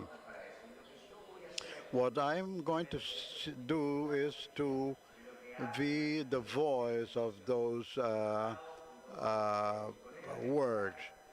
I've been working with my colleagues to gather the information and say why we want an open America. For the citizenship to be inclusive and the exercise of itself to be free, to be efficient, accessible, and guarantees the rights. That's what we want from the government, that the resources that are being handled, that handled transparent and with equality. We want abuse to terminate, finalize, to finalize impunity. We want an open America that sees groups that have been systematically excluded from various spaces, and especially the decision-taking spaces. These groups like women, indigenous people, LGBT plus, none of the organizations mentioned are responsible for the activity that's been working against them. We want the open America to address as a right of the civil society that they address what we need.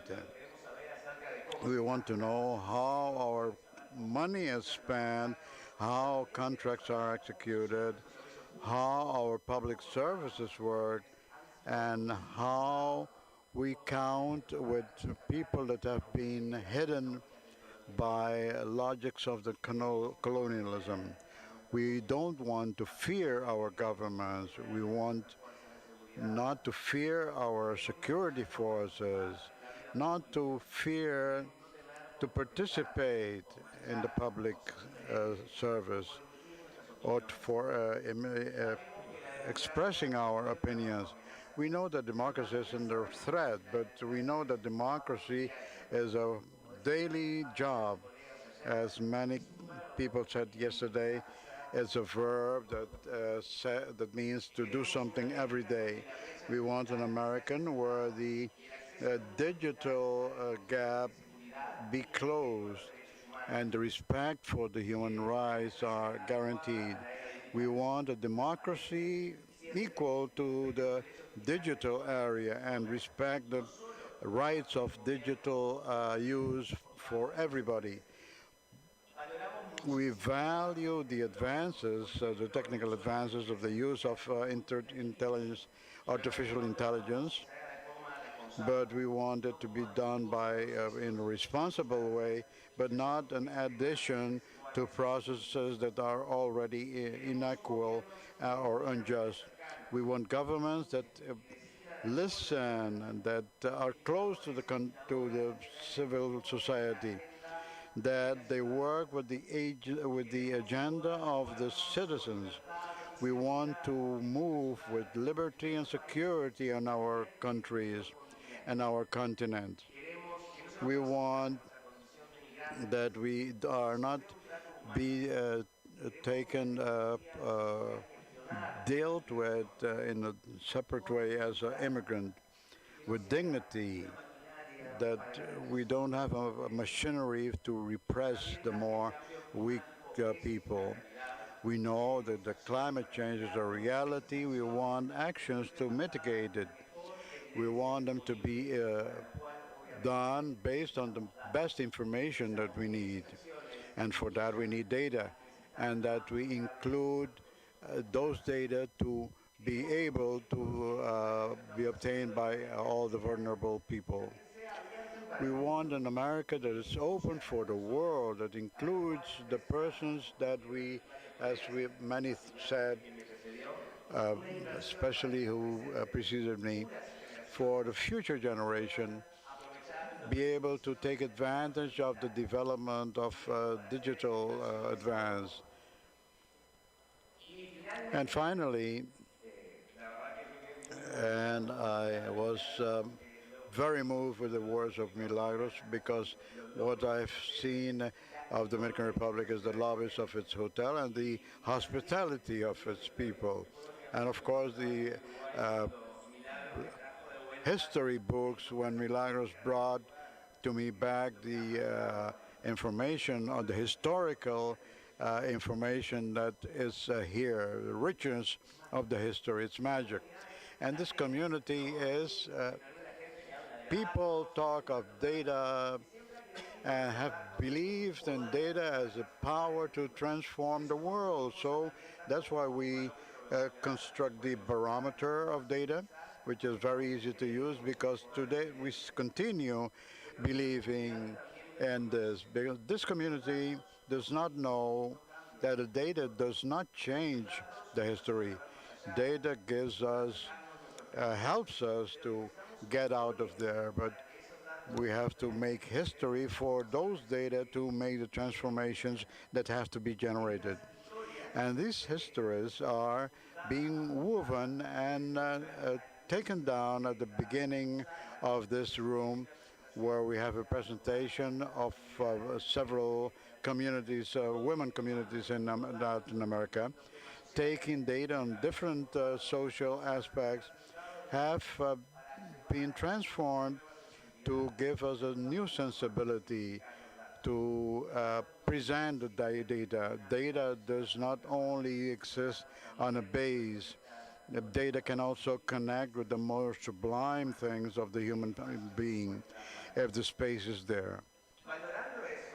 Valuing this, we also have to say that the data is a new language, that the language is important, evolutionizes, and changes according to us. Language also is an intent to bring us more together. What is not commanded does not exist. And this is a community that asks for new democracies with peace, without exclusions, that all participate in an open America for everybody. And before I leave, and the space that I've been granted, I would like everybody to stand up. Please stand up. Please stand up, please. Please, thank you. Very good. I'm a power. This doesn't happen in my house. More than 2 years ago, we haven't been seeing each other. Look yourself, look the ones you have at your side. They're people, they're your partners, and we take advantage of this encounter to apply the most an app that is innovative for the alliance for government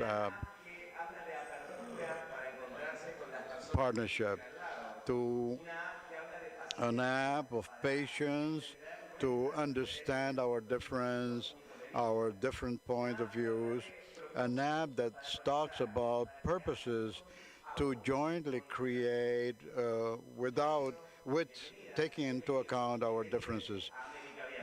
Welcome all to Govern America.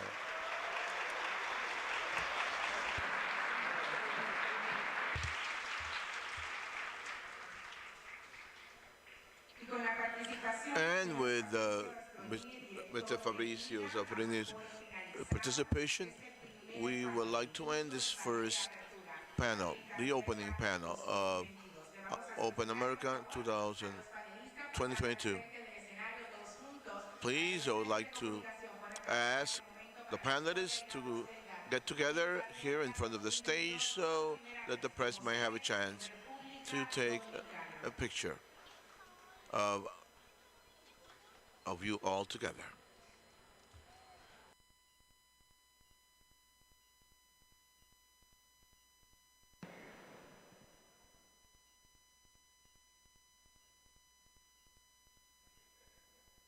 Tenemos a los fotoreporteros preparados. Please, the reporters, take your pictures. This is a historic moment. Open America, Santo Domingo, Dominican Republic, for the first time. We have the participants. Let's hear it for the panelists.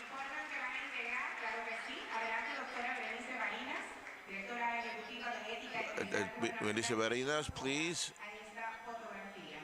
It's part now of the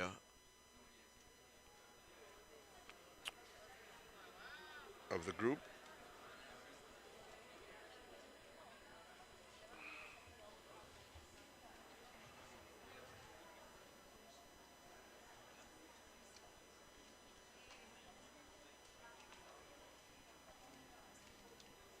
Ahora sí, con el aplauso de todos ustedes despedimos We'd like, okay. el panel de apertura América Thank you very much. Gracias a los panelistas que nos han acompañado. En breves minutos. In a few minutes, we will get ready for the second panel. Thank you.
Les invitamos por favor a ocupar nuevamente sus asientos porque estaremos iniciando el segundo panel de esta mañana de apertura de América Abierta 2022. Les solicitamos por favor, si son tan gentiles, de ir ocupando nuevamente sus asientos porque en breves minutos estaremos iniciando. Gracias.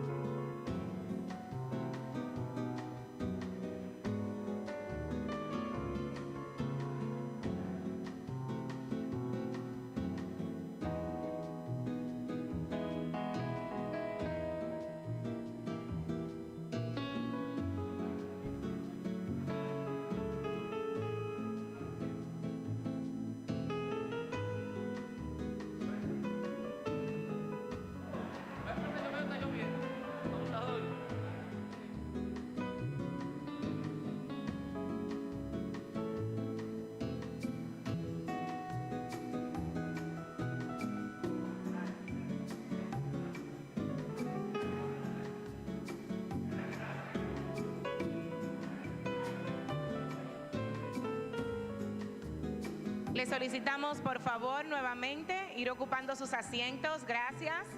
En unos minutos estaremos iniciando este segundo panel.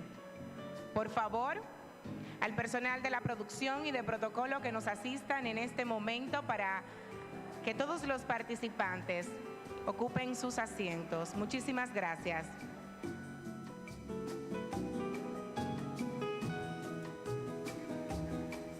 Segundo panel, Anca Mateo. Yo voy a dar la apertura, la llamo a ella y ella entonces ella. ¿Y dónde soy yo están? que lo llamo, yo lo llamo. Yo lo sé, pero es que yo quiero saber quiénes son para darle los micrófonos porque no se le armó un lío ahorita. Orellana, Catariana Javier Olmedo, Luciana Adelena, Carolina Delgado Ramírez, Wash y Natalie Carmen. O sea, que no le puedo dar. Pero déjame decirle a ellos que tú vas a ir llamándonos por hoy.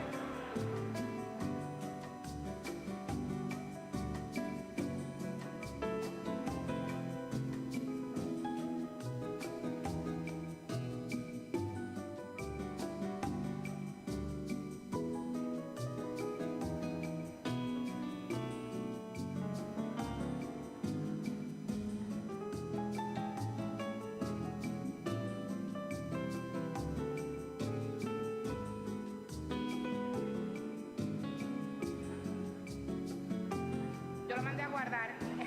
Una de las chicas lo tiene guardado. Yo te lo quité y se lo entregué.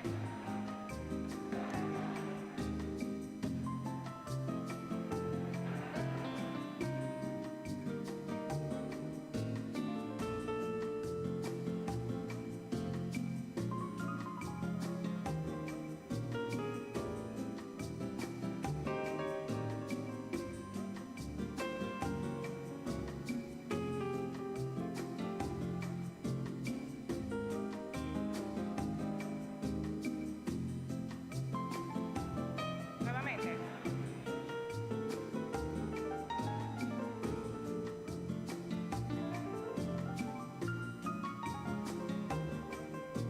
En un minuto iniciamos este panel, el segundo panel de apertura de América Abierta 2022. En un minuto estaremos iniciando.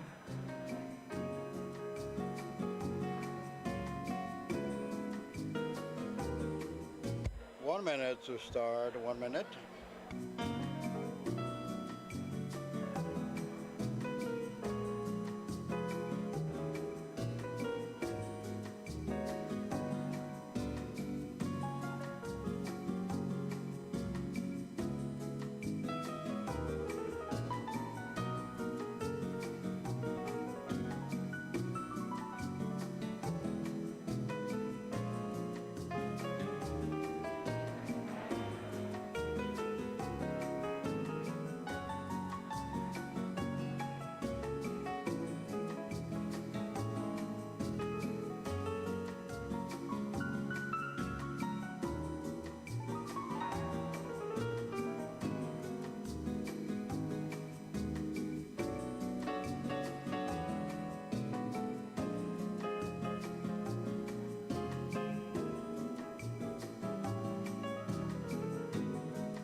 La música.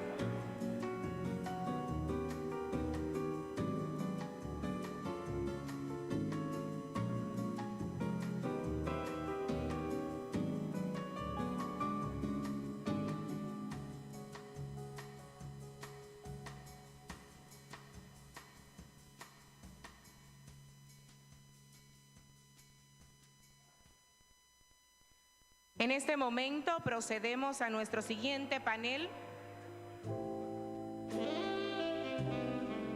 Antes le solicitamos por favor a la producción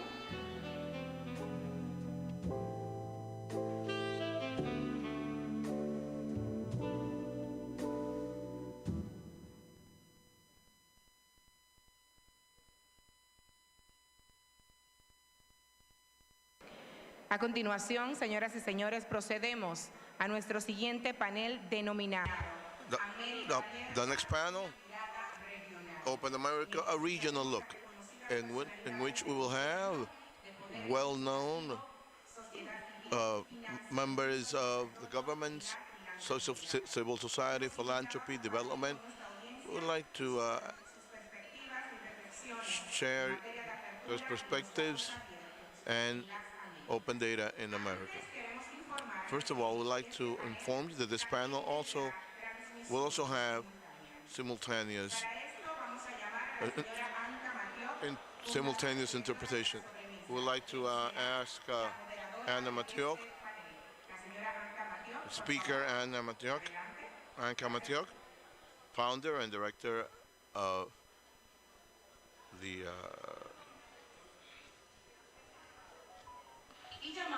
also the panelists, Edmundo Orellana, Minister of Transparency and Fight against Corruption of the Republic of Honduras, Catariana Faulkner Olmedo, representative of the Inter-American Development Bank in the Dominican Republic, Lucia Abelenda, Programming Director for Mexico of the Avena Foundation, Carolina Delgado Ramirez, Congresswoman of the Legislative Republic of the Republic of Costa Rica. Mr. Johnny Walsh,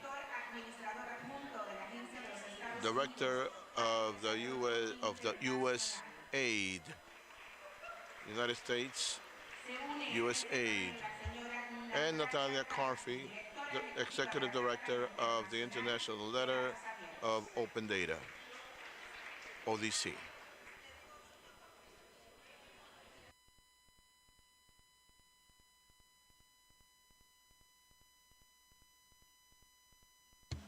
Okay. We would like the floor to Mrs. Matiek.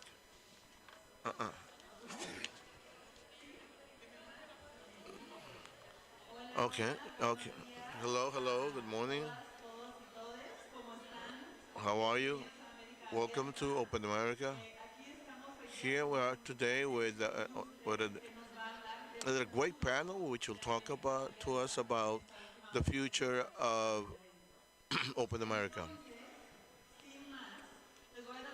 I would like to welcome to the panel Edmundo Orellana, also Caterina Faulkner Olmedo, who is not with us today. I mean, at this moment, Lucia Carolina Delgado, which is a congresswoman from Costa Rica, Johnny Walsh, who is a sub-administrator of USAID, and Natalia Carfield, who is director of International Open Letter. What we're going to do today is to speak and reflect with our panel about the future of what is Open America, of open government and open data in our region, everyone from its perspective. First of all, I will ask a few questions to all of you, and later on, we'll have a final question. Let's begin with Edmundo Orellana. Thinking of how you're going to use the partnership for the open government in order to promote the anti-corruption agenda that President Castro has in Honduras. What have you thought in specific commitments? Thank you very much for your question. It's an honor for the invitation, the participation. I'd like to thank the warmth of the Dominican people, which has welcomed, and I want to congratulate the organizers. This has been a great event up to now. I come from a country which is devastated by corruption. 12 years handled by a narco state, narco government, that in 2 governmental period was led by a person who is now in jail in New York because of drug trafficking, and use the government in Honduras to make it available for the organized crime in Honduras. So everything was in the hands. The police, the executive, the courts were all in hands of organized crimes. Since January 27th, we have had to break with all of these activities.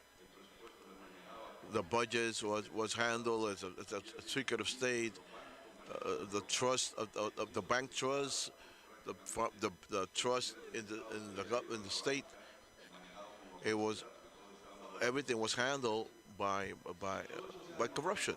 So, but we've been able to dismount all of this in a very short time. We have also the structure of impunity also that has been broken by us.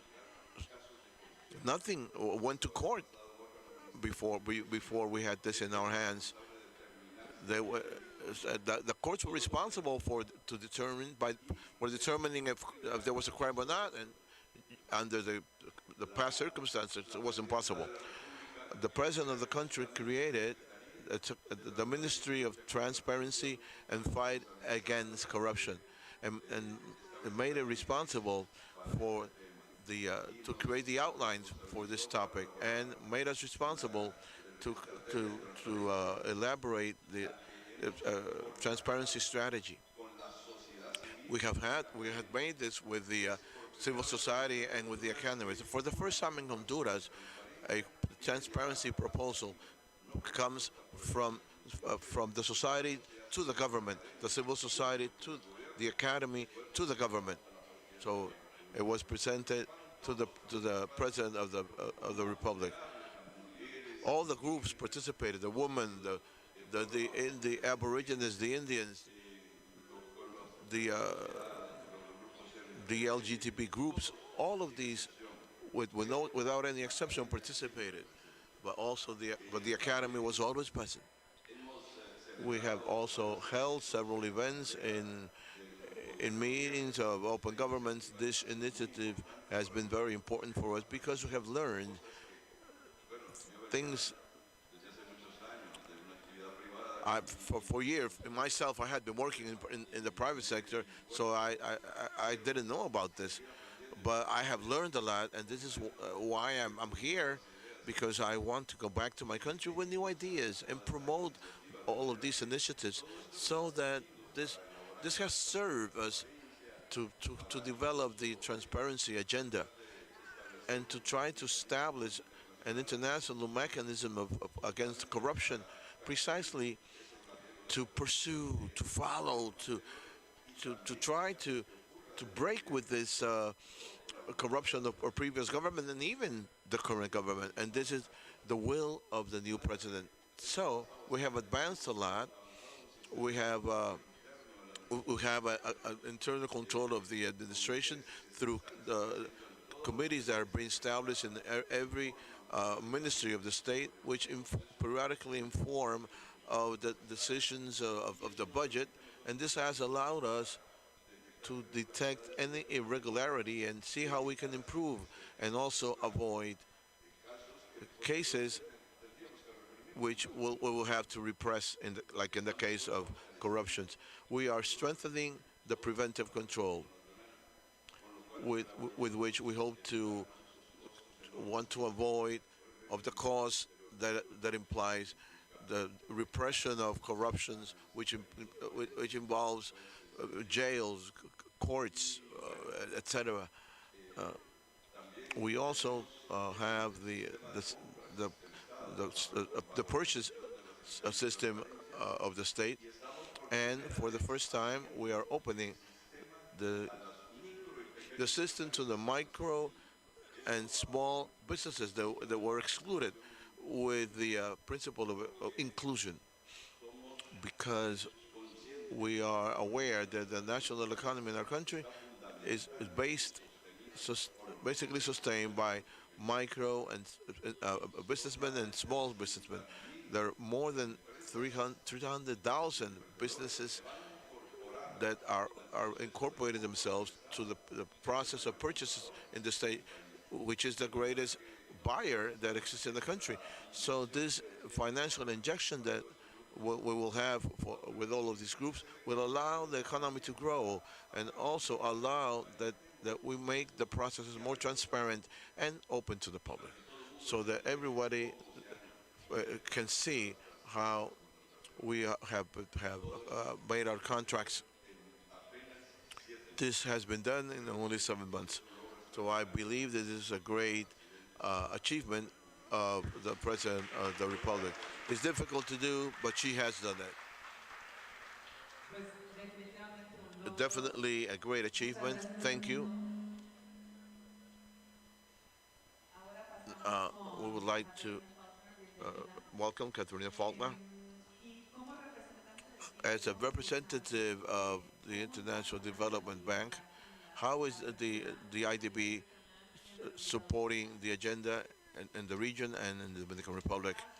Thank you. Good morning. When they told me that we were going to be invited to this panel, I started to think of what would be the most interesting thing to for this very special audience. As you well know, the group has worked in the region for 60 years, and in everything that we do, the transparency topics, the topics of access to information, the topics of democracy are essential.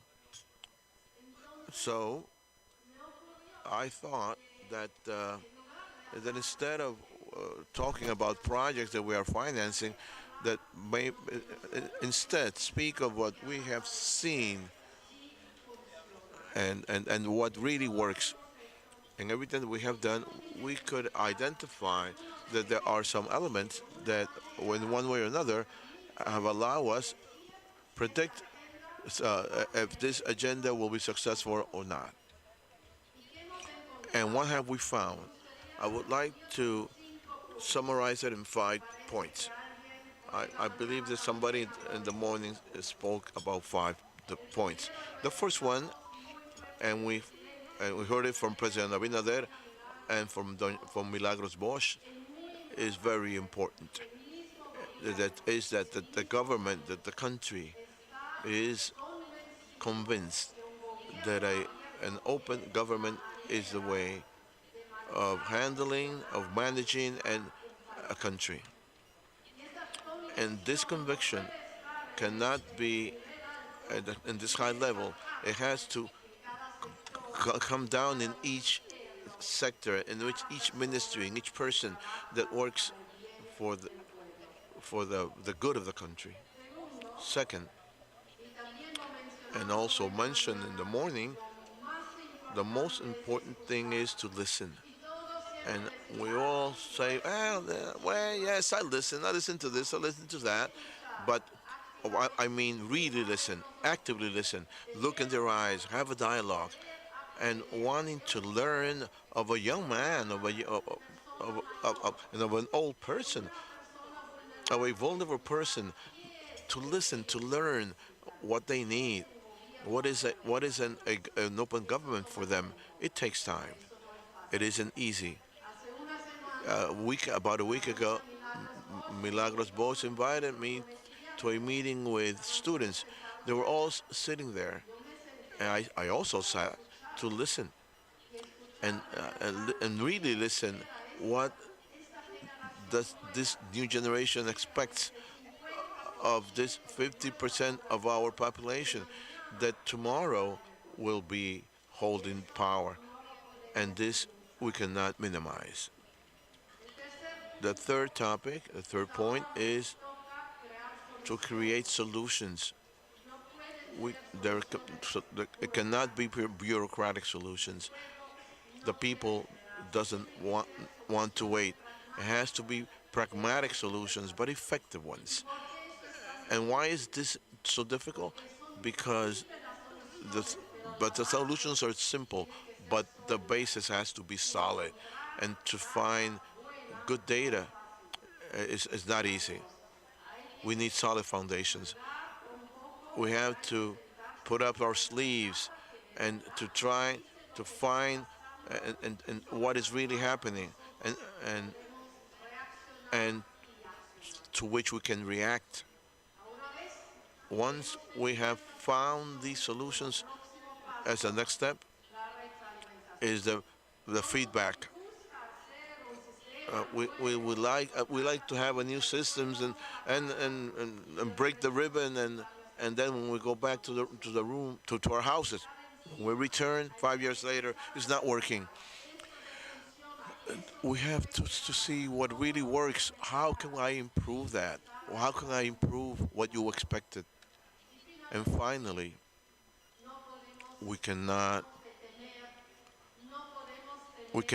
fear of making mistakes, things that might not work as we wanted to, but we have to continue to go forward. I say this with conviction. This agenda cannot wait.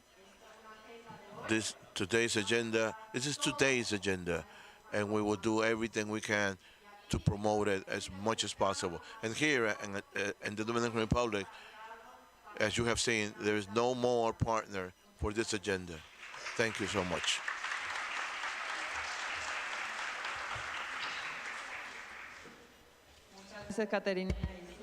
Thank you, Katerina. You're talking about a very important subject as the listening to the new generations, to the feedback loops.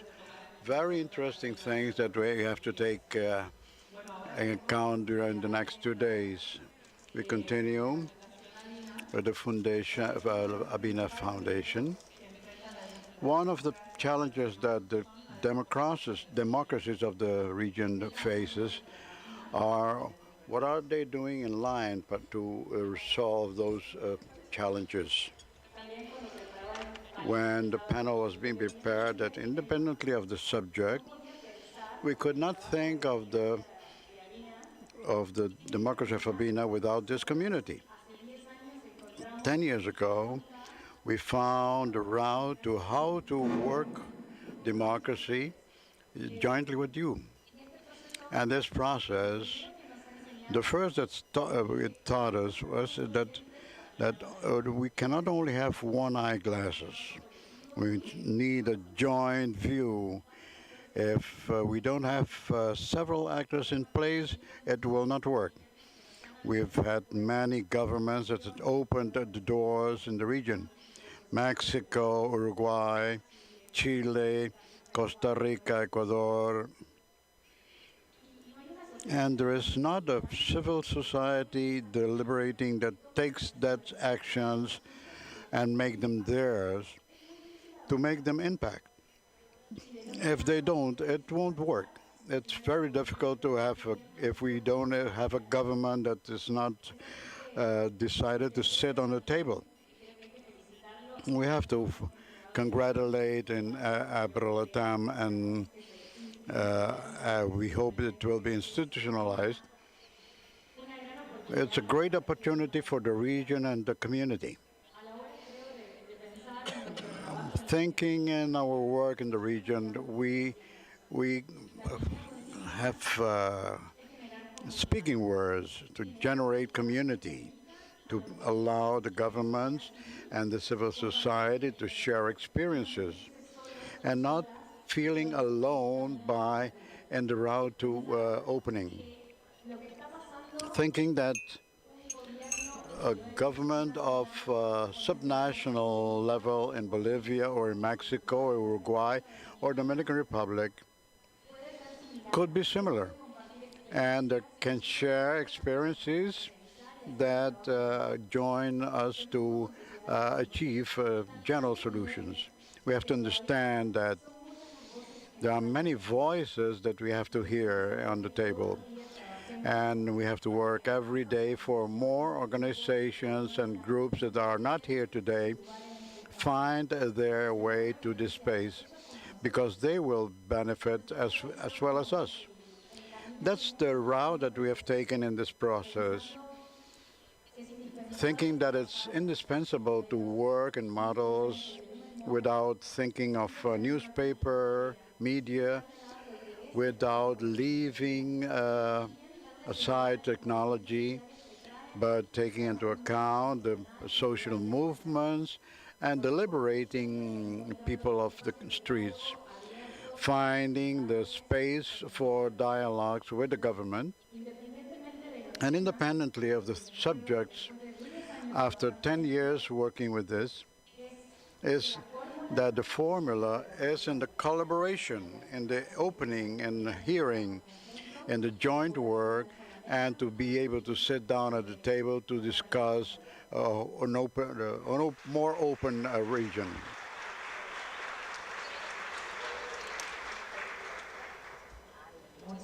Thank you, Lucia. And again, to point out the importance of the diversity which we have in this room. Civil society, newspapermen, academia, government. That is what we will continue doing during these 2 days. Now we have Carolina Delgado Ramirez. I would like to have a little more knowledge of the role of the legislative powers in our democracies and what are the opportunities for the agenda of the open parliament in the region. Good morning to everyone. Thank you to be able to participate in this panel. I think we should start by saying that information is power. What we now today understand as a power of few and is the power of all. This is not only true for the construction of data and the alphabetization of data, but how we do to have this information be part of all of the participants, all the citizens of our countries. And that happens because if we have a legislative agency that is open, it's not only to solve one problem, but those problems have many causes. And we have to make that analysis, and that's part of what we should do in the parliaments. It's not only the causes, but multiple actors that allow this to develop. And now today we understand that some international panels, that it's not only what happens and solved in our country, but what is solved in a total region. For that, we have to have that vision. We cannot think of transparency in the reform of laws, but to make a general good education, a process of purchasing of public works, not only efficient, transparent, but in place in the construction process. The process is very complicated. For that, we have to integrate all the actors and start with this opening with the open civil society. Opening to legislation is not built if we don't know the factors, and finally in how it will impact in all the citizens that need that legislation. So we have advanced in many ways. COVID has obliged us to be more technological, that all the voting in all the countries be done by telephone. And now we know who votes and who does not vote, what is their position. But not only that, in some way, all the countries, all the parliaments have advanced for the discussions to be public, for all the projects, not only the exclusion of projects of law, but the legislation be open. So those processes have been working on and carrying transparency to be able to build that legislation. Thank you.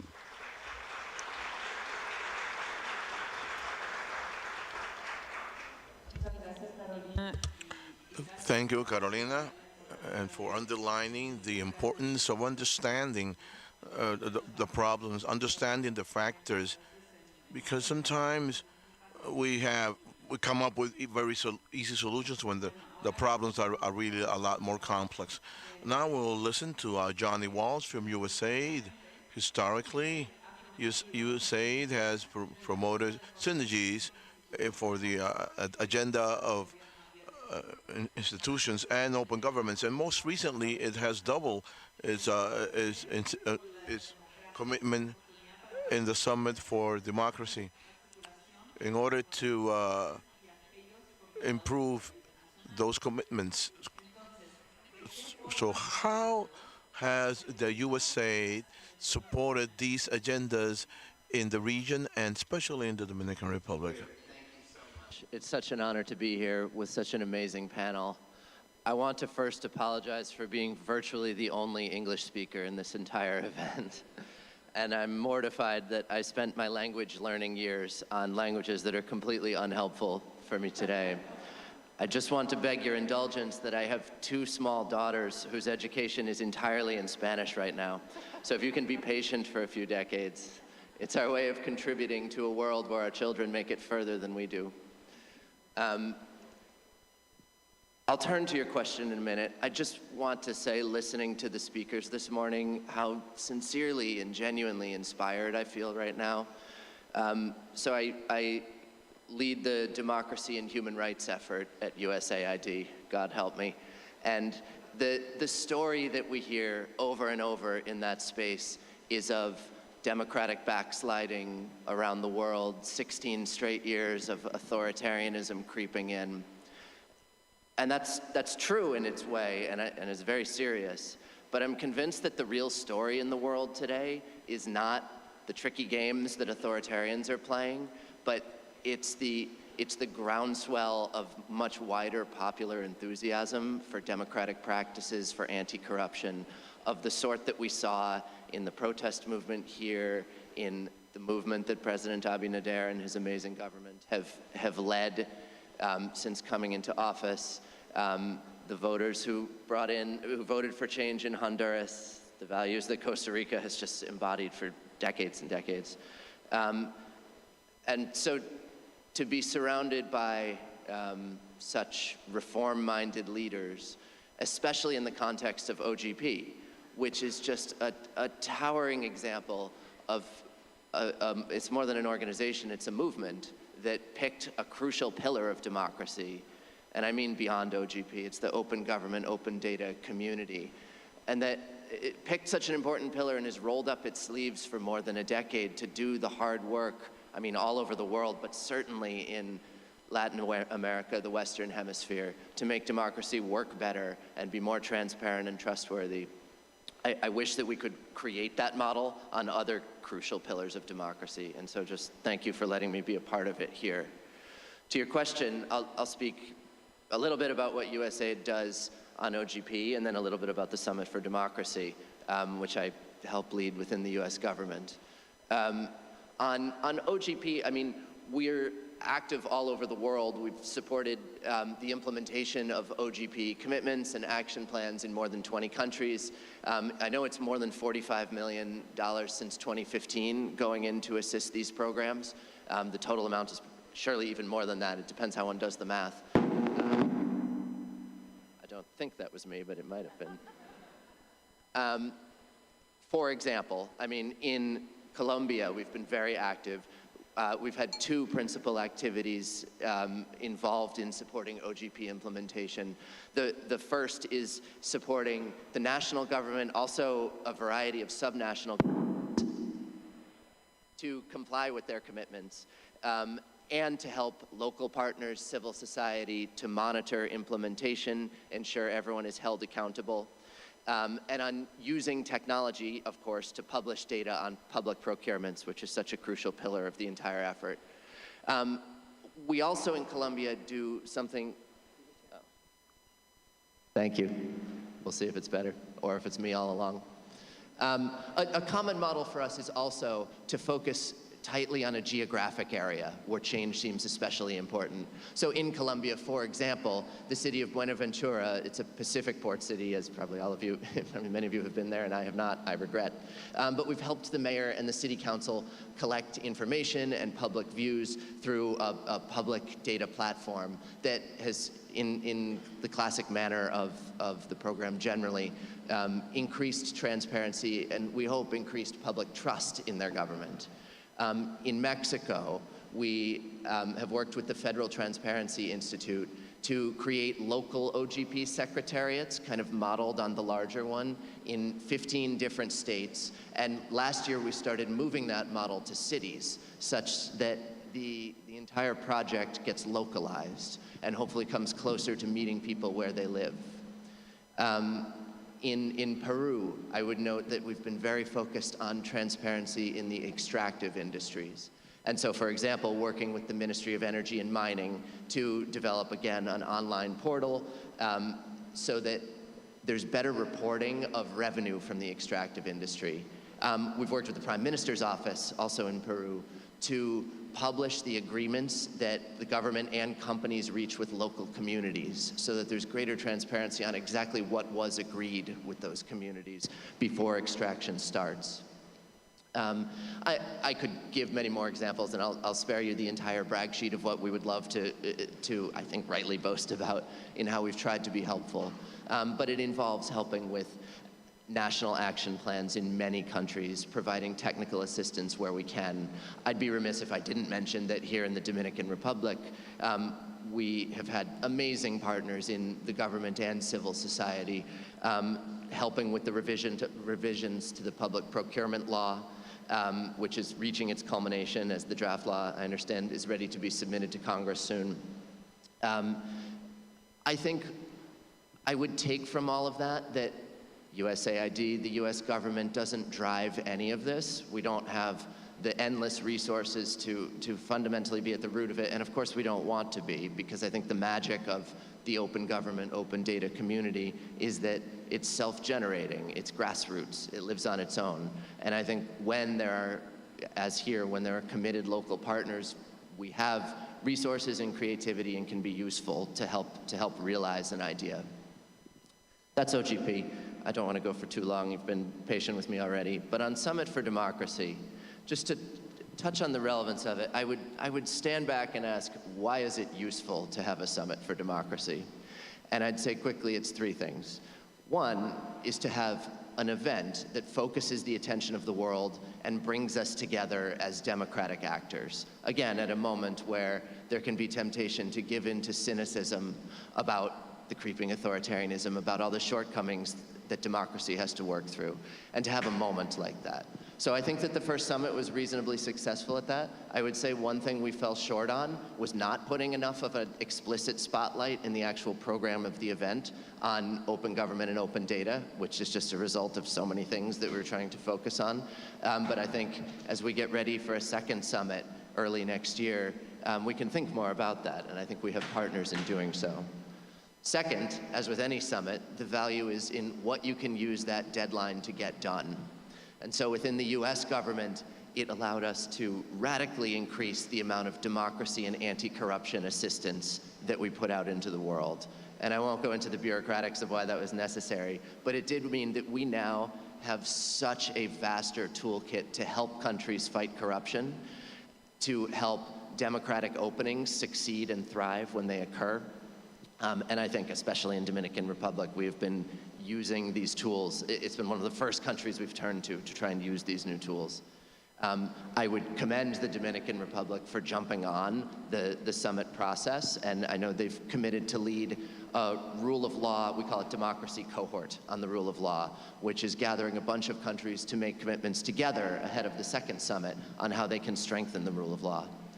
And then third, I would just say the country commitments that every country came with were so useful. And President Abinader stood up there at the summit, or I suppose on a camera at the summit, because we were still in the high COVID era at the time, and committed to many of the things that we've already seen, the civil asset forfeiture law, the effort to create a stronger and more independent judiciary. So in many cases, for Dominican Republic and other countries, it echoed commitments that they've made under their national action plans. But in those cases, I think that the Summit for Democracy is a useful way to shine greater focus and political attention on the most important reforms governments are taking on. And then in other cases, it was a reason for them to commit to things that were in the spirit of open government and open data. And more countries committed to anti-corruption reforms, for example, than any other one topic. And so I think that these efforts come together really well. I hope that the Summit for Democracy achieves anywhere near the results that the open government community has over the last 10 years. And I look forward to hearing from all of you over the course of the conference about the ideas that we're missing that we can incorporate. So thank you for having me.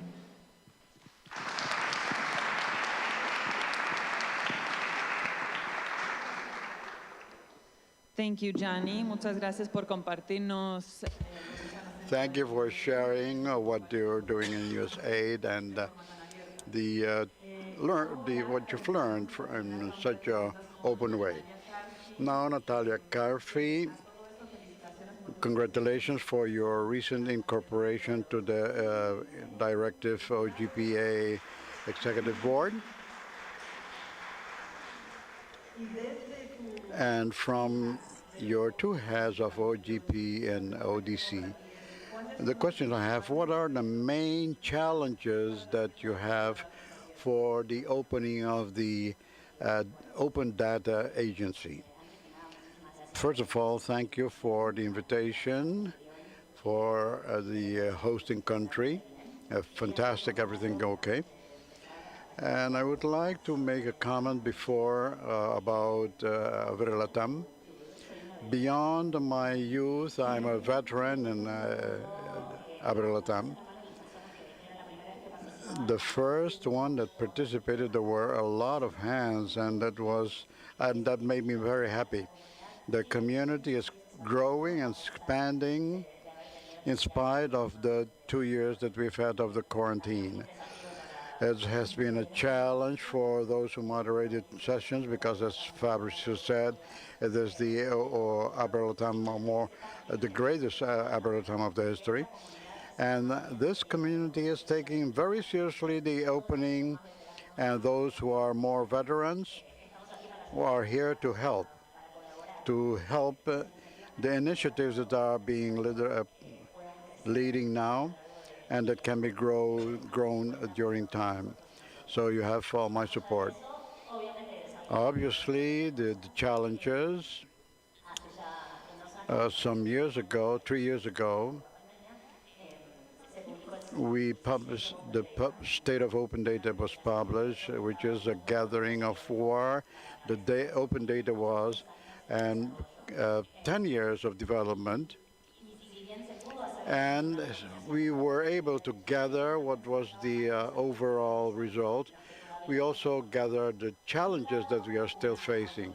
On one side, a critical point of open data, of the little connection of this initiative with the community of private data. Everybody pulled the string to their for themselves. And then in a complementary way, we've seen that it has achieved a maturity date that is now bringing results. That collaboration and those events that we effectively have in joint efforts, what means opening and privacy means in each context. That's only agenda that has not been developed totally. On the other side, a challenge that is the agenda of open data has started to evolutionize evolve that are incorporating new organizations to the subject discussions, which are not being questioned by the open data, but they are participating in the design and implementation of policies with genders and so on. There is also a challenge that those agendas are becoming more technical, and we see that there should be a more in-depth look into what the needs of the Latin Americans are desiring. There's a translation necessary to be able to understand what is the real needs. So there's a challenge to continue advancing in that collaboration. The other challenge is related to the OGP is to continue evangelizing, if to say so in one way, that open data is a media and not an and. Open data for what? What is the purpose?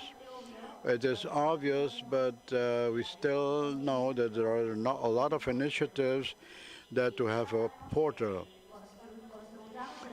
Maybe we can build a portal and then people will come and it will not work. So because now nobody wanted it. So to be able to work in a design of a policy of open data from the beginning is still one of the challenges that we have. The community is widening, and so we have to add in sponsoring the technical development and have conversations that we had a few years ago. And yes, we're growing, but I believe that that's the challenges we have of this agenda for the next years.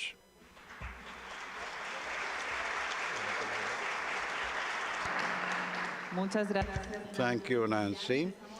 And now we start answering the last question. But before I place the last question, I gave some details of what's going to come during the next waves. There will be more than 40 sessions, 200 experts as panels in format of conversation, and 1,000 reformers, that are registered of the government and academia, the academy and private sector of 28 countries of the region and outside. So a good welcome to all of you to Open America.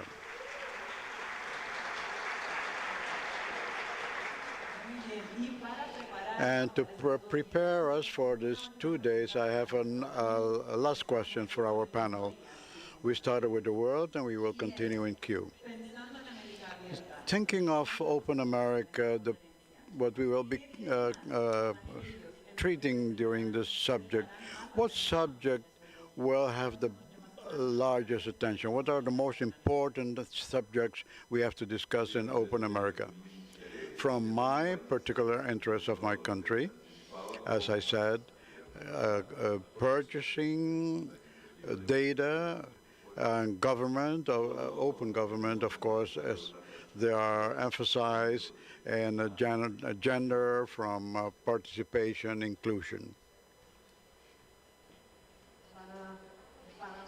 But for us, is to assure that we hear, that we listen, and be able to assure that we listen good to our citizens, what they want to tell us and ask us.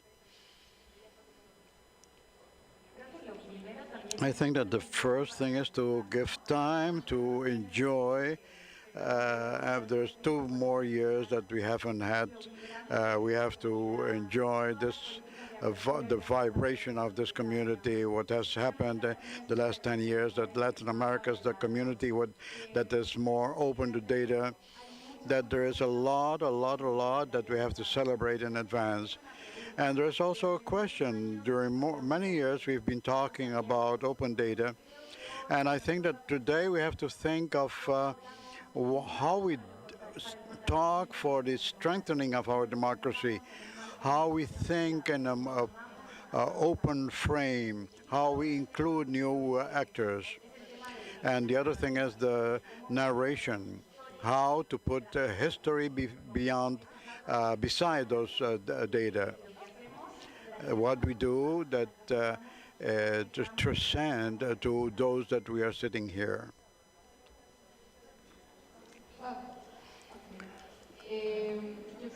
I think that there are transversal themes, subjects like open data is essential for all of us. And on the corruption level, the purchasing process is significant for all countries in general terms. But in its essence, as Parliament, it's that we know how to make those alliances, those partnerships, but on an international basis to have good practices performed. This is essential because you don't have to invent, but to implement existing things in a right way. That could accelerate the processes of transformation in the country. So that's one of the essential points. I think I'll be listening most over the course of this conference to what is it that we can do when a moment of opportunity suddenly arises, or relatively suddenly arises, that may not have always existed, and to be clear-eyed, may not always exist. And what are the new tactics, ideas that we can bring while that window is open? And I would just cite a metaphor that a beloved mentor of mine uses, that in the work that we all do, so often it feels like we're pushing on a closed and locked door. But once in a while, we find that door where we push a little and it springs open. And so what is it that we can do quickly over the short and medium term, let's say, to take advantage of that window while it exists? Hola, ahí estoy. En lo que estoy... And what I think is interesting is panels that there will be new speakers that have not been heard before. There are a lot of speakers that are still to be heard.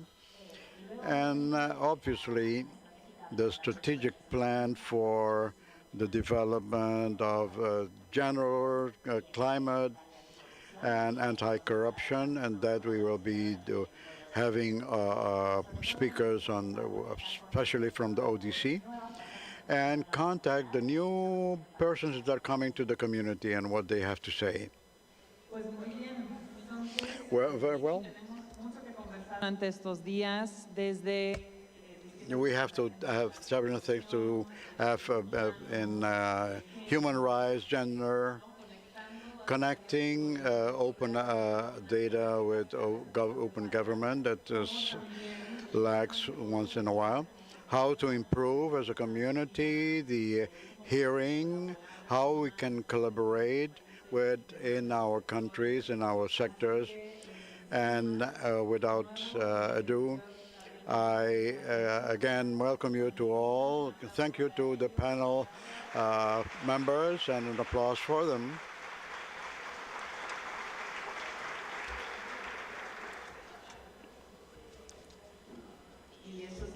And that will be all from my side. Thank you.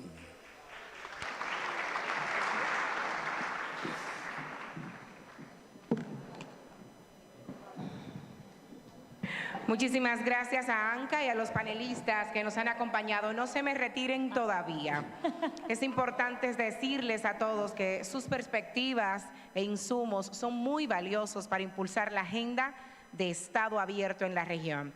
En este momento, así como ya vemos, se preparan para esta foto, para la historia y la posteridad de este segundo panel de América Abierta 2022, una mirada regional.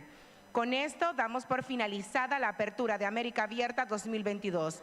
Durante los siguientes 2 días, personas reformadoras de todos los niveles y ramas del gobierno, campeona de sociedad civil y demás colegas de nuestras comunidades de datos abiertos y gobierno abierto continuarán pensando en soluciones a los problemas más importantes de la región. Se integra la doctora Milagros Ortiz Bosch y también Sanjay Pradhan, director de la Alianza para el Gobierno Abierto. Ahí están tomando la fotografía, me dirán los fotoreporteros cuando estamos listos. Y ahora sí, con el aplauso de todos ustedes, les despedimos de este escenario, de este segundo panel que hemos tenido en esta mañana. Gracias por acompañarnos y le deseamos una muy exitosa y productiva América Abierta. No sin antes informarles que tendremos la disponibilidad del salón diplomático para el almuerzo y que las sesiones simultáneas de trabajo serán a partir de las 2 de la tarde. Muchísimas gracias a todas y a todos.